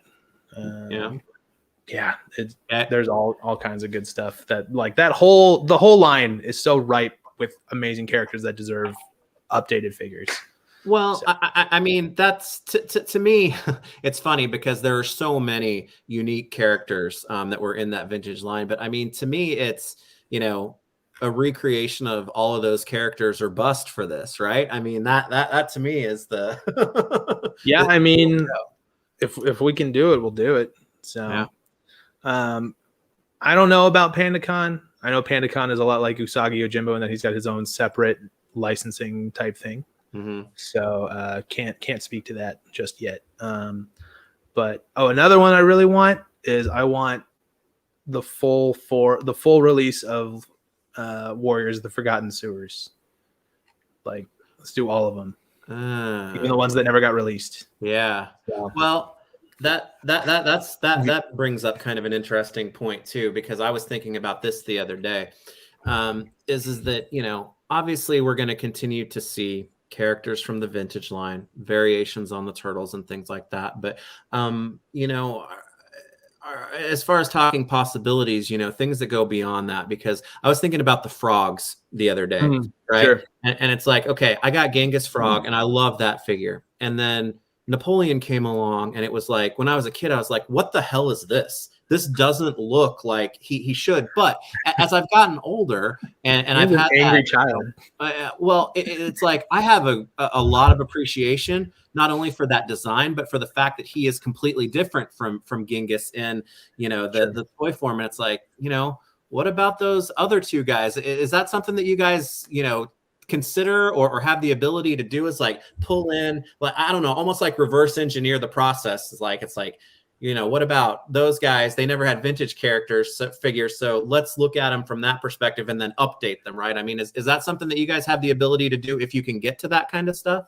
I mean, yeah, I mean, maybe we have the Turtles license. I mean, kind of more or less anything's on the table at this point. I would be a liar if I said we hadn't thought of those characters specifically. In needing some kind of update or just a release at all. Yeah. But, you know, we still got a lot of like core release Playmates figures to get through updating too, you know? Yeah. So, you know, that never say never, but that would be in the future. Sure. Because there are lots of characters that never got there. So, I mean, I'm hoping that this obviously continues to be super successful for you guys, and we can get to that. Yeah. Ace Duck, that's also a great one. Yeah, he was one of my favorite. Ace Duck was the only character besides Donatello for me that was allowed to fly the turtle blimp. Well, he was the only one who flew the turtle blimp, right? Yep. Well, Nick, he has no answer, so that's correct. That is correct. No rebuttal. I always rely on him for this kind of knowledge, because y'all said Forgotten Sewers, and I'm lost. It's D&D Turtles. Oh, really? Yeah. The Forgotten Sewers is like Forgotten Realms. It's D&D Turtles, basically. Oh, gotcha. Yeah, they're rad. And I think, I can't remember which one, but one of them, like the night one, never came out. So I really want to do that one because I'm a big D&D guy. I play every Tuesday. So that would mean a lot to me if we could do that. Huh. I learned something. Because see, I was into every day's a school day, Robo. I was into the Playmates line very early, you know, and then wasn't. So a lot of this is new. For sure, it was new to me for a while because, like, I think I said in Toy Bro, but like my entrance to Turtles was the 2003 show, and then I didn't really get into the Playmate stuff until I started working in toys, and but then I really went deep into it, and started looking at all this stuff. Like the designs are just so great and so worth studying, and there's obviously so much like toy history to that. Mhm. There's a lot of, I have a lot of reverence for this line, so I'm very honored that I get to work on a toy line that kind of honors that whole toy line and what it means to toys in general. We've talked about it several times, but could you imagine being in those meetings of the original designing these originally? It'd be crazy. It'd sort of be like that like Key and Peele sketch where they're talking about Gremlins 2. It's in the movie. Spider Gremlin, one that made electricity. It's in the movie. Yeah, just take everything, throw it at it. Yep. Well, it like Turtles was like the thought process behind Motu character designs, like on steroids then, right? Sure. It's like, how can we make them crazy and then kind of gross some of them and weird? Yeah, for sure. But then take Toxic Crusaders and that's Turtles even worse, like that's not worse, but even crazier, Yeah, absolutely. Well, so Mikey, thank you. I knew one of them never got released. Oh, that's a good call. Let's drop acid. Let's design some kids. That's kind of that's probably not too far off from the truth. Well, so we're gonna get the Turtles completed with wave 4, but then Krang is kind of like wave 5. He's like the fourth or fifth, main bad guy to kind of sew it up. And that one's important because that Michelangelo was the first Ninja Turtle figure that I owned. And it was because we were at like a Kmart and my brother fell in love with Krang. He saw Krang on the shelf and it was like, that was back before you knew anything. Like Krang was before I knew he was like a Dimension X warlord. I mean, it was a freaking crazy ass brain dude in this walker thing. And that's what hooked us on Ninja Turtles. So I'm really excited to get him too. Right. Was that, did your brother love chewing gum and sticking it in places randomly that didn't belong? That's always how I thought of Krang. But now I will forever think of Krang that way. Well, he's great. I was just looking at the outputs the other day, and like that walker's going to be crazy. So I'm very excited for people to get that in hand. It's going to have the articulation. It looks like that it's always kind of deserved to have, instead of, because I mean you kind of had to balance that thing just so to get him to stand right. Yeah, definitely. But I mean, yes, they would be very cool in the Cold Avengers. The crazy thing about that Krang is that we might have gone farther in articulation than we usually do, and like the walker has ankle pivot. Like I'm not even joking. So. Yeah. Well, I think when you think about like robotic or machine parts or whatnot, it's like the articulation just hides better within there, right? Absolutely. So, knee swivels and arm joints and all that stuff. Yeah. So, because I mean, like we have to put all that. Like I wanted to put all that articulation into the walker because obviously, like your Krang figure is like a ball with 2 arms, so it's not, Look, how much more articulated do you want this Krang? Like it's got the arms move. That's it. That's all you got. He's got to be able to strut. Or like Sebulba walk or whatever. Yeah. Oh, now you're getting into Star Wars now. It's like I got him. He's like a meerkat. Like, oh, Star Wars. Did somebody say Star Wars? No, dude, I'm all about Star Wars. I got my Hot Toys Mando in there and all that stuff. So damn it, I'm all about Star Wars. I've been avoiding Hot Toys. You're a smart man. The only Hot Toys I own are Obi-Wan and Anakin. That's it. From Revenge of the Sith? Yeah. Nice. I was gonna get that Obi-Wan regardless because I got the deluxe one that comes with like the baby Luke and whatnot, and then a friend of mine gave me a really, really good deal on Anakin, and I was like, okay, I can do that to have them together. It wouldn't be a stream with me unless I made you guys feel old. So Revenge of the Sith came out on my 15th birthday. Phantom Menace was the first Star Wars movie I saw in the movie theater. Yeah, y'all suck. I was so stoked. I got all of the little Hasbro like 3 3/4. I had the whole Jedi Council and stuff. I was so into it. It's the best. So yeah, that's I mean, I know a lot of people got Jedi fatigue, I think, with the prequels, but man, those are the figures that I still want. I need Black Series. No such thing. All the Jedi. Yeah, if I needed, like, oh my gosh, here's a free idea, Hasbro. Next year's exclusive. Give us the Jedi Council Chamber playset for Black Series. You're welcome. Yeah, it's like the Jedi or just this chairs? This year we'll keep it with dirty. the chairs, but it comes with Yaddle. Okay, I'll go with that. This year we're keeping it dirty. We've got the bar. We got the cantina, and next year, like we got to go highbrow into the exactly. clouds for the give me the council chambers. You would get me to buy all of them in Black Series again. So. Rick Oley is a legend. That's right. Power's back. Man. All right, I think fully derailed at this point. Oh, that's okay. But let's I can re-rail. Is that re-rail? Yeah, back on track. That's the expression. Back on the track. We'll get re-rail. back on track with a re-rail. But we'll step from Turtles, because I mean you guys have got some Thundercat stuff coming out soon too. Sure. Right? Yeah. I mean, we're what do you know what the latest status as far as shipping on 2 and 3 go? 2 is still at the factory and stuff, just like we anticipated. 3 is on the water, if not some of them are here now. So expect those very soon. Yes, because much like TMNT Series 4, Thundercats 3 is the one I've been waiting for, because you got some slide action going in there. That's true. If you think Rocksteady is impressive with his weight, wait until you hold Slythe in your hand. He actually might be a pound. Really? So, he's like taking Rocksteady and Bebop and like Leatherhead and smashing them together, right? Because he's got the tail and squishing them. Yeah, he's a little short. So, he's awesome. One of my favorites. It's cool because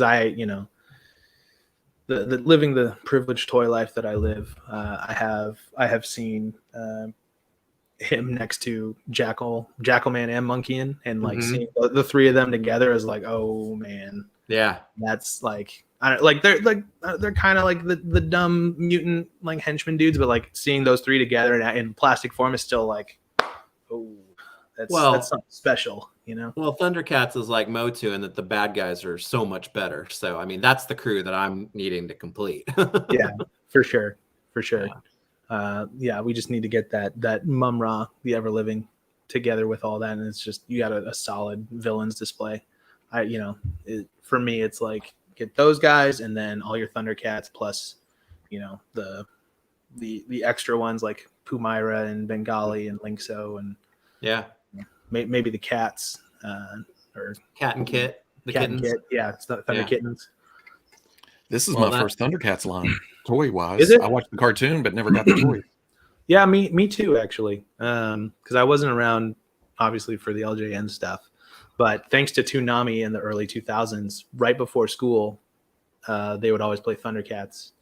And so I would watch it every day before school, right before I had to leave. But I never caught Silverhawks, which played after Thundercats, because I usually had to go for school by the time Thundercats was done.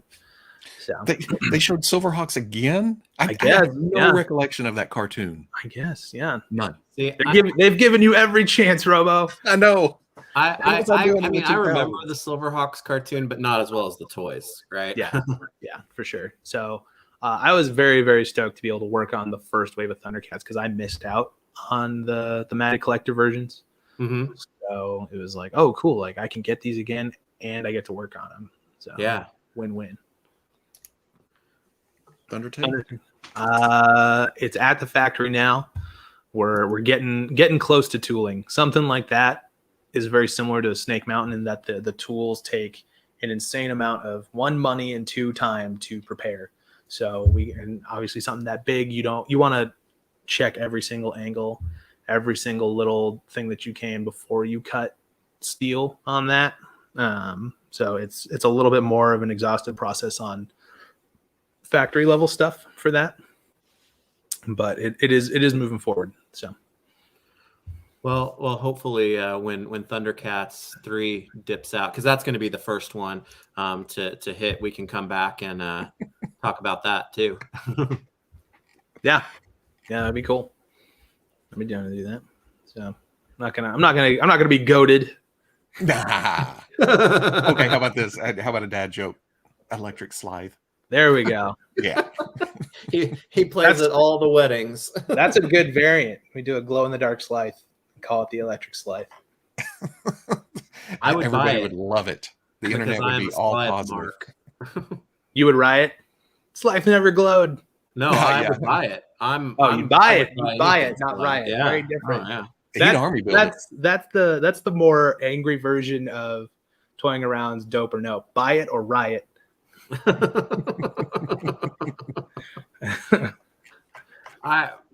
don't Actually, know. that's not bad. Unfortunately, I fall into the buy it crap far too often. We all do. That's why we're here. So. Any more wrestling? Yeah, the major wrestling figure podcast and the Good Brothers are all in the works right now.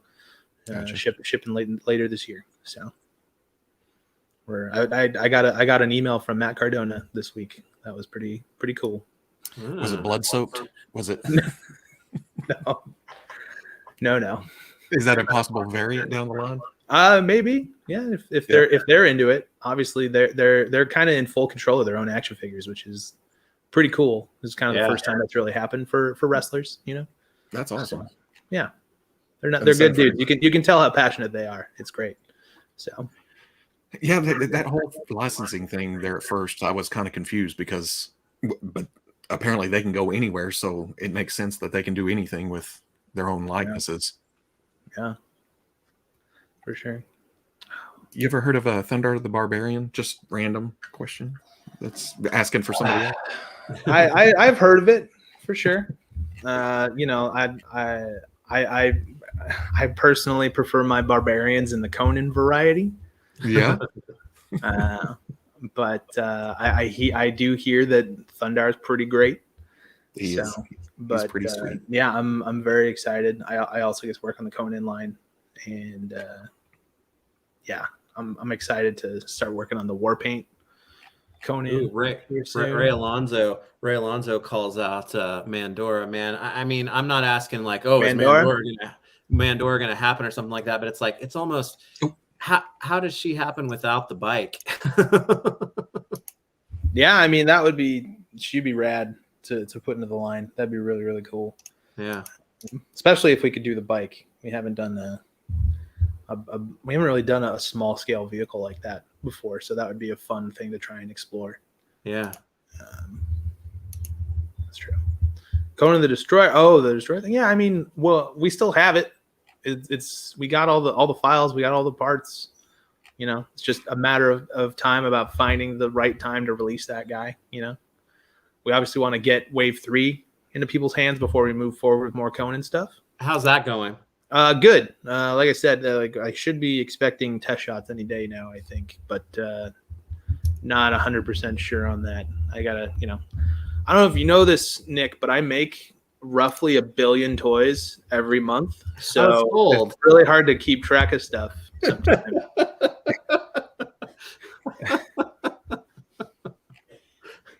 No, Conan and Snake Priest Thulsa Doom are right on track. So. That Thulsa is that's going to be a cool one. Yeah. CJ, who does the soft goods for Four Horsemen, did an amazing job on that robe and making it function and all that stuff. So, yeah. And I'm generally not a soft goods guy, but there've been so many improvements to them and some of the stuff that you guys have done and some of the other companies have done too, that it's like it's becoming a lot more palatable to me now. Sure. Yeah. Did you pick up the Ghost Papa Emeritus 1 Ultimate? Yeah. Okay. I think that's gonna finally change your mind on soft goods. Yeah. Yeah, just like forever, because I recognize that I'm biased just, usually when I'm on these shows, I wear a Super 7 shirt, but every other time I wear a shirt, it's a Ghost shirt. Yeah. You can pop it right here. Right? Yeah, he's hanging out back there. Yeah, I those are probably some of the best soft goods we've ever worked on, or that I've seen in a long time. So and that one comes with both the black and the white, right? That's right. That's right. So I think you guys are going to be excited about that. King Diamond also has a pretty impressive cape with like integrated chains and stuff. Yeah. So I look forward to see what you think there. Brian, I think kind of teased that he had a shot, maybe a final production shot or something of that, because King Diamond's got to be close now, right? Yeah, King Diamond's done for sure. Yeah. I think he's on the water, if not close to here already. Again, shipping's not 100% my department, but again, for me, all the plastic and soft goods and paint and all that stuff's done. So. Yeah. But cool. Robo, I do have a bone to pick, because when the King Diamond thing dropped, when the King Diamond pre-order dropped, you didn't talk about it in the weekly, and I was very upset. Oh, was it? Damn it. Very upset. So I'm going to need you to do it this week and be like, hey, you go back. This is a retro weekly. King Diamond. Yeah. I'll go back. Sorry. That band you know so much about. I'm not ignoring you. I'm blocking this douche that. Apparently the YouTube's getting spammed. Yay! It finally happened. Right. We made it, everyone. We made it. We're famous. Yeah, that's right. For all the wrong reasons. I'm still doing it as I talk. Yeah. He's the multitasker, because I can't even watch him do it and talk at the same time. Thankfully, they're all coming across as the same name. Yeah. So it's But King Diamond would give you another good like voice impersonation to go and do too, Oh yeah. If you did the ultimate stream in a King Diamond voice, that would be pretty crazy. Yeah. Because he's famous for his falsetto style of singing. See, I'd have to look it up, because you could just do it and then just mess with it on filters. So, yeah. Because his voice is insane. So. Yeah. Yeah. Well, but that's an interesting. Oh, so he freezes. He's gone. That's right. He's gone. It's right. Rick Perry. Rick, he's hacking us, huh? Yep, he's hacking Veeb's stream. That's why the internet's so bad. Yeah. Mm-hmm.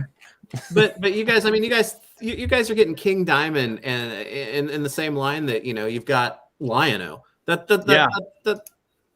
awesome. Yeah, and the Turtles and Ghost and Transformers. Yeah, like that. I don't know. That is like, for me, it's one of the biggest appeals of the Ultimates line, is that you have all of these crazy IPs under one umbrella in the same style, in a similar scale, and it just works. And Power Rangers, how can I gloss over Power Rangers? But yeah, so. I've heard you like Power Rangers, right? Do you like Power Rangers? A little bit, kind of. So not to talk across the lines from somebody else, but what do you think about those turtle Power Ranger figures that were just unveiled on the Hasbro set from Hasbro? I love them. Yeah, I love them. Yeah, more power to them. That's like so cool. Like, and when I see it's obviously like very easy to like, oh, there's nothing new. Everything's just a reissue, blah blah blah, and all this stuff. And like, this is something that's like legit new, never been done before. Like, it's a crossover of two great brands. Like, I'm all in. Yeah, I bought all of them. I might have I've bought two of the Raph and Tommy 2-pack so I can have 2 foot soldiers, flanking my shredder. I'm a firm believer in voting with your dollar. So like, if I want more stuff like this, like, show them you want more stuff like this. So it's an interesting crossover and an interesting build, putting them all together like that. But Yeah, Bebop. Yeah, you can't wait for Rocksteady because Rocksteady makes a cool figure of Bebop even on its own, even cooler. Yeah. Make sure you reinforce the shelf that you're going to put him on, though. Yeah. Yeah. I'm like a little wary to put him on my Detolf with Bebop because I have like here I have like, it's like Hot Toys, Heroes, Villains, and then like miscellaneous Ultimates in this thing. Mm-hmm. And like the villain shelf is like getting to be big enough that it's like shaking the glass a little bit because it's like so heavy. So but that fits their personality types perfectly. So it's all synergy. That's right. Do you work on Toxic Crusaders? I worked on the first one, yeah. Yeah. I mean, we should be doing them. There's definitely some more characters that deserve an update. So we definitely want to be revisiting that brand eventually. Did that as a property in itself? Because I mean, you guys are on the third Toxie now that has been solicited. I mean, did that kind of surprise you guys? Because it said to me, as far as the popularity goes, because to me, it's been extremely popular for you guys in Ultimates form, right? Yeah, I mean, we've done 3 different variants of it at this point. Mm-hmm. It's just a matter of finding the right character or right character kind of selection to keep that line going. Well, I mean, you touched on it. It's like the next iteration of Ninja Turtles. They were both originally done by the same company too. I mean, they just lend themselves to be kind of a blended line too, because I mean, I display my Toxie right next to the Turtles. So yeah, for sure. I feel like Muckman basically is a Toxic Crusader. He's like that join character between the two of them, because they were going to do something like that with Masters of the Universe and Thundercats at one point with Chief Carnivus or whatnot, kind of be that bridge character. It's like Muckman's kind of the bridge character between Ninja Turtles and Toxic Crusaders. Oh, for sure. Yeah. So yeah, I'd love to do more of them. So they're just so wacky and fun and crazy. We're talking about those small vehicles. Maybe we can do Junkyard's bike. Yeah, that's awesome. Just insane vehicles. Or Bonehead had a bike too, didn't he? Yeah, I think Bonehead had a bike. I think he did. I always like Headbanger though, with the 2 heads and the giant surfboard with a big bite out of it. Yeah.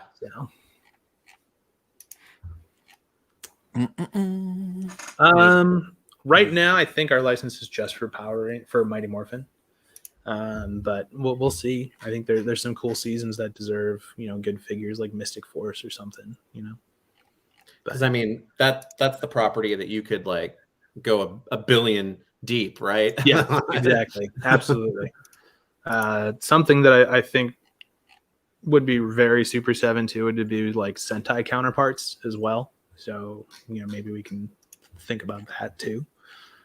Just a direction that not a lot of other people have gone.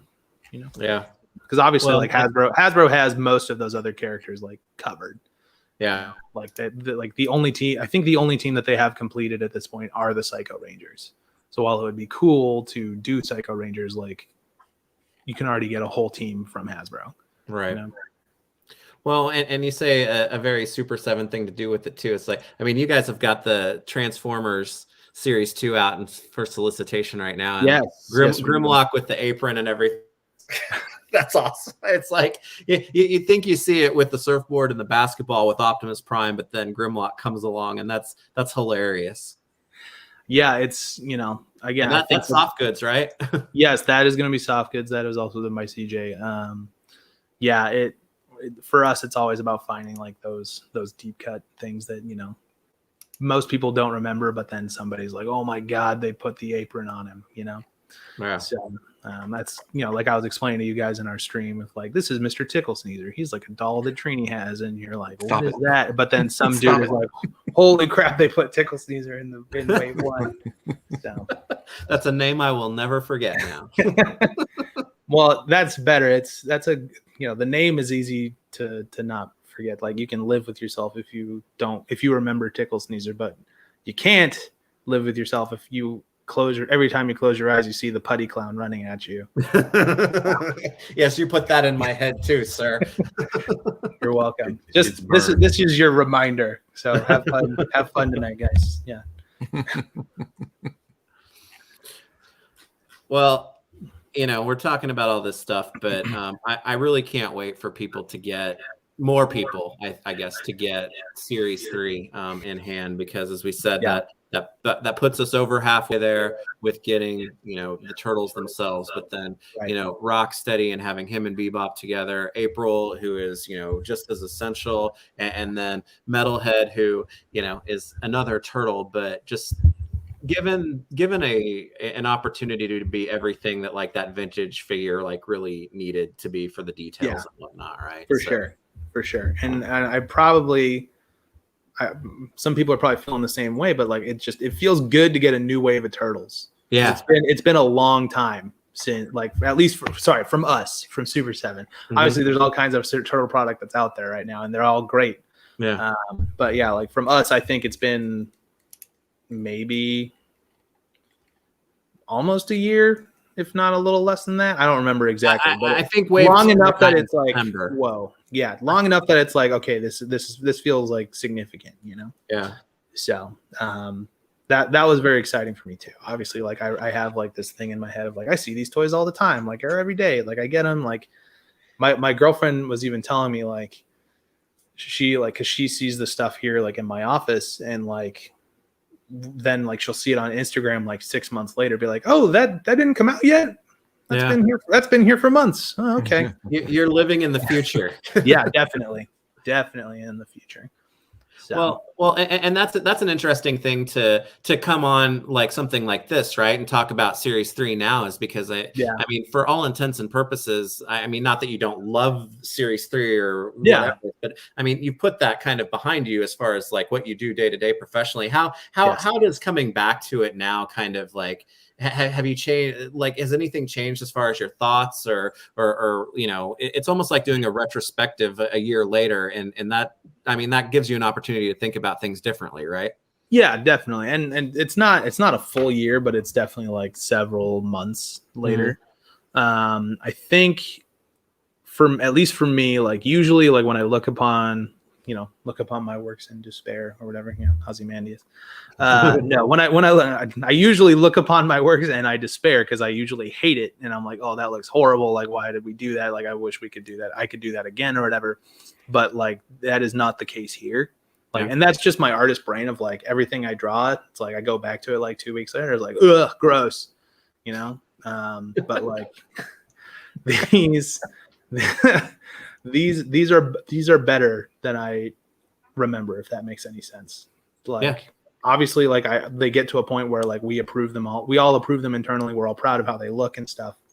But like, a lot of those approvals and stuff, especially now because we're not in the factory, they're all done by photos and stuff. And so the factory lighting in the photos that you get, and it's not 100% clean all the time. Sometimes like you'll get like a deco sample, there's like a big thumbprint like on their face, and you're like, that's not helpful. That's not in there. It doesn't give me an idea of what. No, not at all. And so like getting them in hand again now, like it's I don't know, I'm very proud of them. Like it's better than what I was anticipating from my own work, if that makes any sense. No, and that doesn't happen that often. Yeah. Well, and I mean, you actually saying that you saw something under like factory lighting or whatnot, it jogged my memory for something that I was going to ask you about, and I forgot. So I'm sorry, I'm going to go back a little bit. But the belt decos, on these guys, it's like they're a little bit different one to the next. Is that something that you've done on purpose, or is that something that you're going to be looking to change up on like reissues or something like that? Because Michelangelo to Raphael to Leonardo, they're all slightly different. Right. Yeah, for sure. We were kind of messing around with like what's the best looking belt deco. The silver thing was more or less like maybe an over course correction, but for reissues, we would definitely try and fix something like that.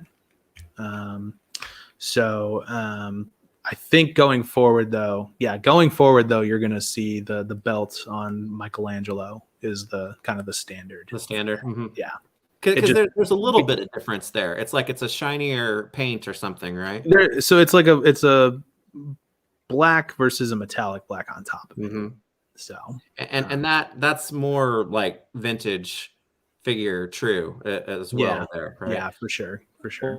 Okay, well, here's another stupid belt question then, because you got me thinking about it. Is that Donatello's belt's unique in that it's got that spot to keep what I always kept one of the stars in on the side. I mean that little pocket. You guys retain that for him, yeah? I would need to look at it again. I think it was there. Okay, all right. Well, then yes, we did. Don't come crying to me if I'm wrong, though. Forward all emails to Veebs. Yeah, I can deal with hate mail. Right, that's right. Well, at the very least, then we can keep one of Rocksteady's grenades. There you go. You can put his grenades anywhere, really. It actually works better on turtle belts because they're a little bit thinner. Mm-hmm. Rocksteady's a big boy, so he's got a big, thick belt. You know, but, keep those camo pants up. That's high and tight. That's what that means, right? That's exactly. Yeah. Favorite to work on so far. That you can talk about. Yeah. That I can talk about. I think it's probably a tie right now between Muckman, and it's going to sound blasphemous, but I'm very proud of how Samurai Leo turned out. Obviously that figure would be even cooler if it was Samurai Donatello, but whatever.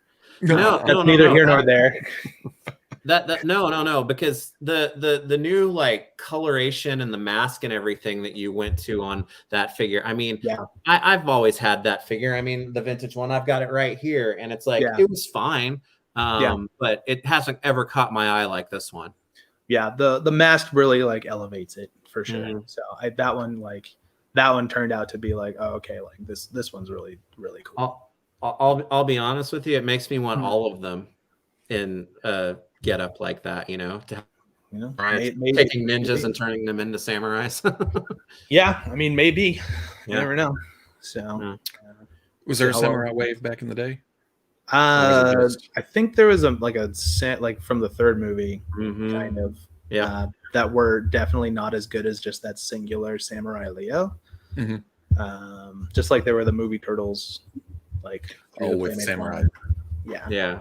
I've never seen that movie. You're not missing much. Yeah, that's what I've heard. Yeah, even with Casey. Well, that first wave of variants. I mean, my favorite turtle variants are the music ones, just because rock and roll turtles. Yeah, the greatest thing. But that first wave of variants for the turtles is pretty damned iconic, and not to continue to be a Donatello mark, but I mean, have you guys thought through, I mean, leaning one way or the other, or both, as far as plastic or soft goods for a coat like that?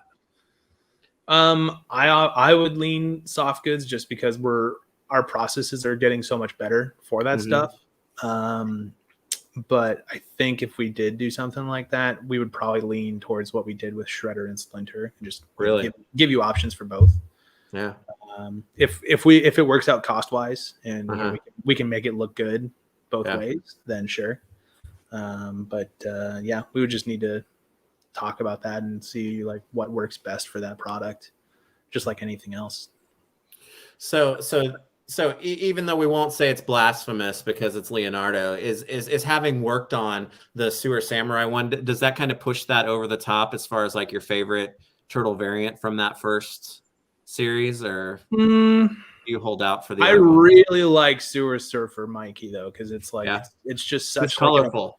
He's colorful, like to the point where it's like almost hard to look at because they use like neons and stuff.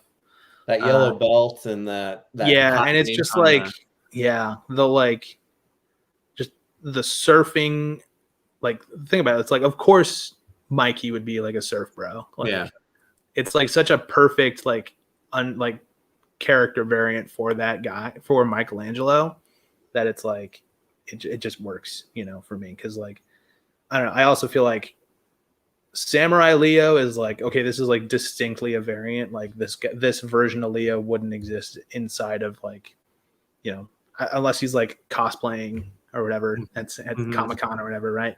Right. But I feel like surfing, like Sewer Surfer Mikey, like that's his like legit surf outfit. Those are just his alternate clothes, you know? Yeah, does that make sense? He's doing that on a Sunday instead of talking to us. Yeah, right? exactly. That's where he's surfing right now. Just like kind of like how Donnie's is like, okay, he's undercover, so like he would wear the trench coat, kind of sort of like rafted in the movie or whatever. So I think that's why I lean towards those two, just because it's like, to me, like in my own like Turtles universe in my head, like those are just their other clothes. Whereas like Space Cadet and Samurai, it's like these are distinct, like alternate, you know, variants or whatever, to quote Loki, of Leo and Raph, you know. Well, so. and Raph's almost a step further because, as you said, Mikey's a surfer. Donatello's kind of like, you know, the smart one who may go undercover for like detective work or stuff. Leonardo, if he could, he probably would be a samurai because he's so hung up on honor and things like that. But Space Cadet, that is totally like, it's out there, literally, right? Yeah, absolutely, absolutely. So, I mean, they're all fun, and I worked on all of them in reaction. Mm-hmm. So I'm experienced with all of those variants. But yeah, I don't know. For me, it's Mikey and Donnie, just because they're like they're Ninja Turtles, but those outfits are a little more grounded in reality. If that makes any sense at all. Yeah. I'm sitting here trying to think of more reality-based costumes that Leo could have been in. Like a cop outfit. Oh yeah, I guess so. Actually, there was a cop turtle. Was it Leo? I think it was. These jokes write themselves. Donatello, which would have been totally wrong if it was Donatello. Yeah, I wouldn't appreciate that at all. So, no, I think Cop Leo, maybe Hallmonder Leo. Another good one. Oh, for Raph, how about some like boxing gloves? Yeah, it was boxer Raph. Yeah, training Raph. It was Make My Day Leo. Yeah, it was him. He was the cop, so that's perfect. Make My Day Leo. But there were sports turtles too. But Duncan Donnie. Yeah, he was the coolest one because he actually shot the bat. Well, I mean, it's Donatello, but but my sport was hockey, and it was like, oh, why is Leonardo got to be the hockey player? Why can't it be Donatello? Hockey's my sport too, so that is a bummer. But after this, if any Donatello figure that you produce gets any kind of extra special treatment, it's all going to roll back to here. He gets all that because he's Donatello. I stand by my values. That's right. You can't completely divorce, reality and toys. Yeah, exactly. And isn't kind of the fun part is like you're working on these toys and you get to insert some of your own ideas into it, right? Mm-hmm. So there are enough variants to make the TMNT version of the Village People. Yeah, there absolutely. Oh, definitely. I don't know if we would want to though, because is Chieftain? That's Chieftain Raph, right? That's got the big. I think it's Leonardo. I think that's Leonardo too. And there's what's with Leo and the insensitive costumes? Well, there's a Michelangelo one too. That's those Wild West ones were aside from Cowboy Donatello, because that's awesome. That's the one. You pull that out of the display, or did you have that on hand? No, it was just right here in the display. He brought this out for it because it's a request. He's got all of his these are my top 10 I want you to make, Kyle. So he has been waiting 2 hours to pull that out. This one speaks to Robo, though. Yeah, I'm Cowboys and Don. Cowboy Donnie? Yeah. Okay. I actually didn't know that was a thing until he pulled it out just now. That's what she said. But now I want it. That's a custom. He made it just for you. Oh. That's real. If you've seen my custom skills, you would know. No. That was wonderful. But it's definitely not a lack of being able to keep the turtles fresh in a line like this, right? Yeah, absolutely. And like I said, I want to do more turtle variants. I think they're so fun. Like Warriors of the Forgotten Sewer. Again, that's my hill to die on there. All the rock and roll turtles would be cool. Yeah. You know. Now for something like that, I mean, you're going to get to a certain point in the future where, have you considered a whole wave of turtle variants like that, or are they always going to be kind of spaced out with? I mean, we're planned through wave 9 at this point, and there's definitely at least one wave of all turtles, I think, somewhere. I don't remember exactly where. So we've definitely talked about it. So it's a possibility. I mean, that's a possibility. It's very much a possibility, and I like that kind of stuff. But we would also want to do like, there's some character. By the time we get to double digits on waves, at that point it's however many years between people getting their Aprils or their Splinters or their Shredders, like those core characters that have other variants that could probably use a refresh too. So that's all stuff that we talk about kind of daily almost. It's just in terms of like where do we go, and I was telling Jared about it. There's kind of like everyone's got their list of characters that they want, and there's kind of like a not like a battle royale, but just a deep discussion about what should go where and who should do what and all of that. So there are much worse conversations that you could be having at work, right? Yeah. I have them quite often, so it's I definitely am excited when it's like, oh, let's talk about turtles and where we're gonna go, and it's like, hell yeah, that's why I'm here.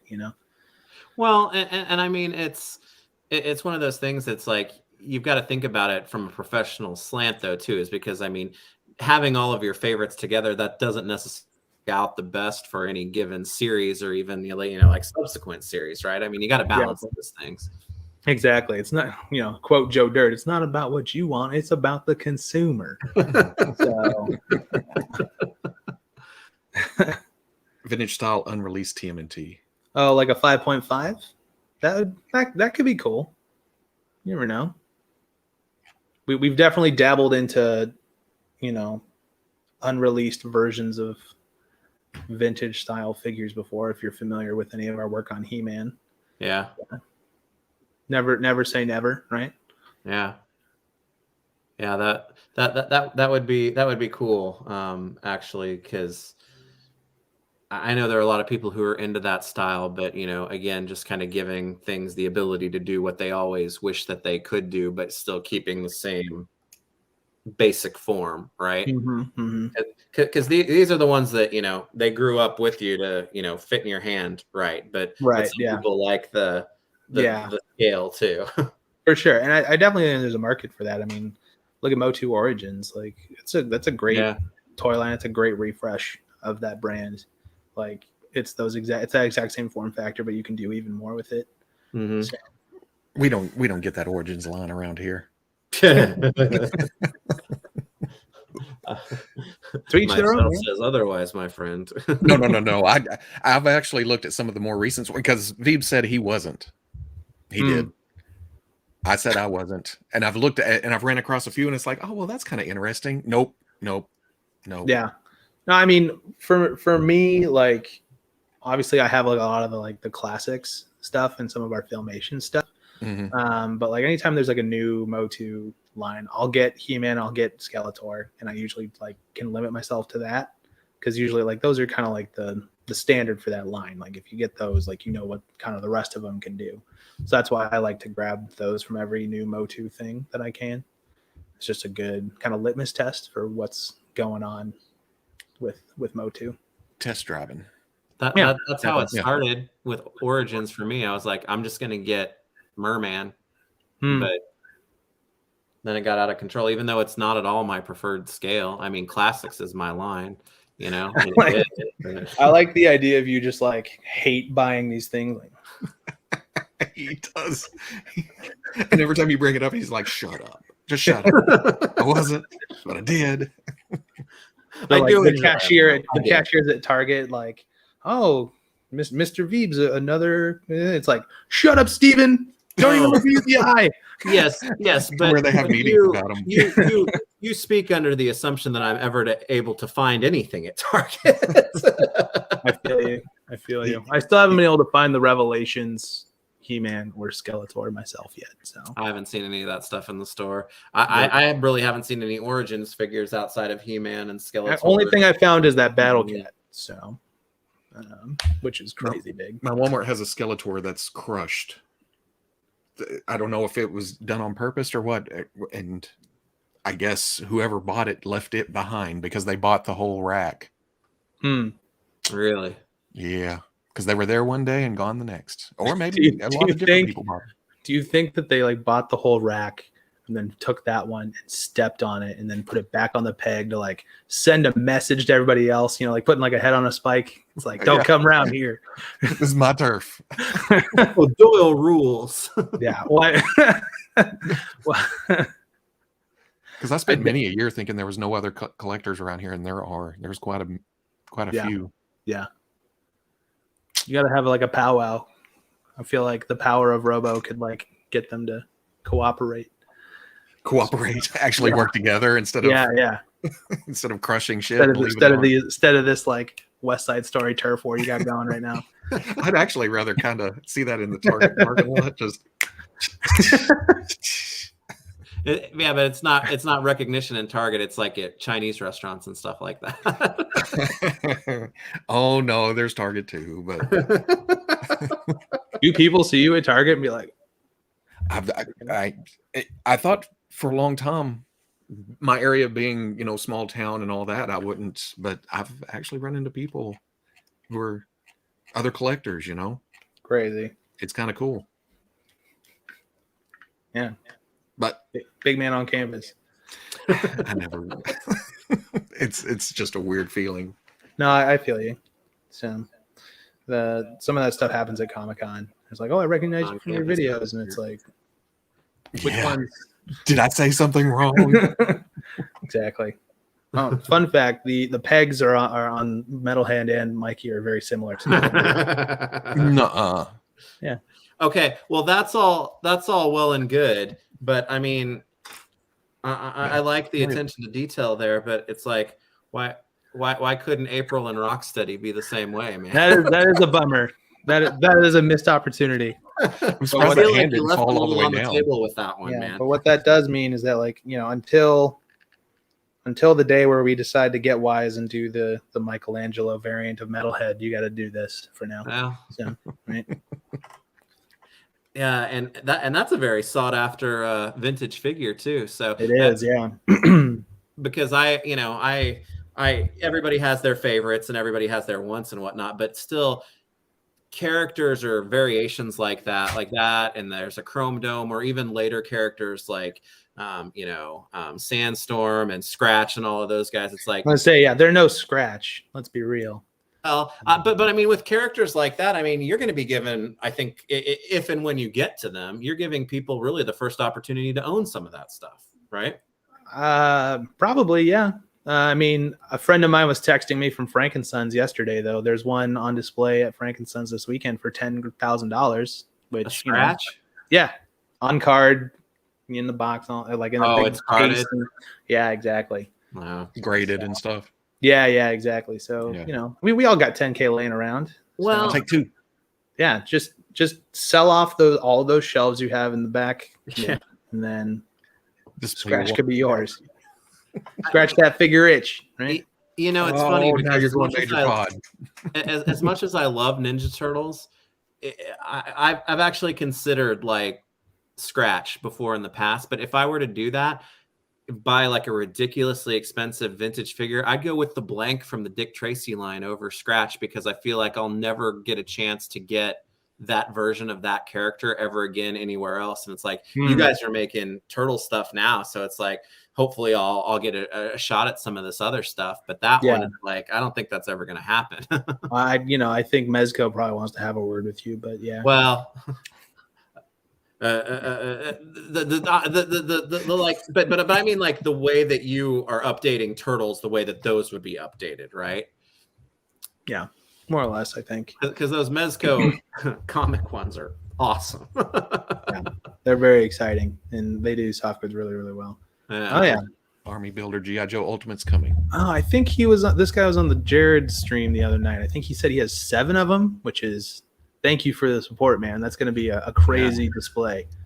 So. That's awesome. Oh, so yeah, that's over 2 hours. 2:15 here. Sorry we didn't talk any toy news, guys. But you have the weekly for that. Go on YouTube right now and check out the great weekly that Robo did. Try not to get mad when he says he doesn't want to talk about Ultimates ever again. You know what? Whenever I said 7-inch, I guess I need to open some to see that they're 7-inch. Huh? Yeah, that would be great. Yeah.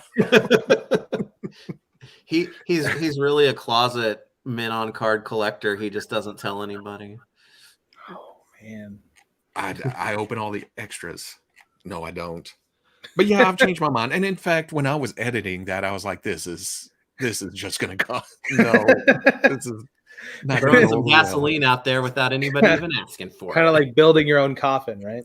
Yeah. Because I was nervous. It got to time to post, and I thought, oh, this is not gonna. Because I'd already changed my mind before that point. Yeah. So well, this is it. Yeah, because I think one of the first comments on Patreon was like, "So we'll never hear Ultimates again." I'm like, oh, I can't not do that. And it was at that point that Robo realized he fucked up. Yep. It's gonna be a 5-minute intro into next week's being. Yep. Hey, listen, everybody. Robo. Okay. Robo didn't know. You need to do that.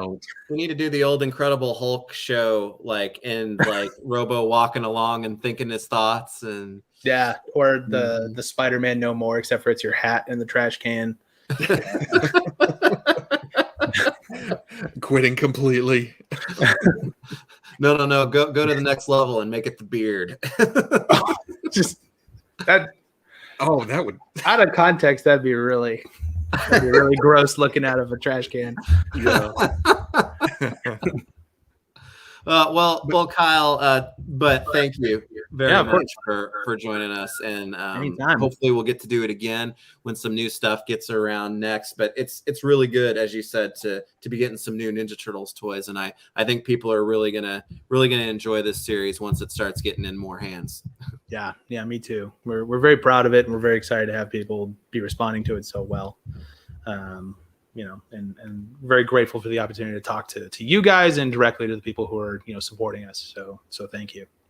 Well, we wouldn't be action figure collectors if we didn't say, can't wait to see what's next now, because it's always the next thing, right? That's right. Let's get Wave 4 out before, Yeah. Get that best turtle. Get the best turtle. Exactly. Get that early. Exactly. At that point, I'll have done all 4 Ninja Turtles, and I can, hang my stylus from the rafters. There you go. Well, again, thanks for taking time out of your Sunday for joining us. We appreciate it. It was a fun conversation. Anytime, guys. Happy to be here. And we'll catch you on the and then we're gonna go out dark again.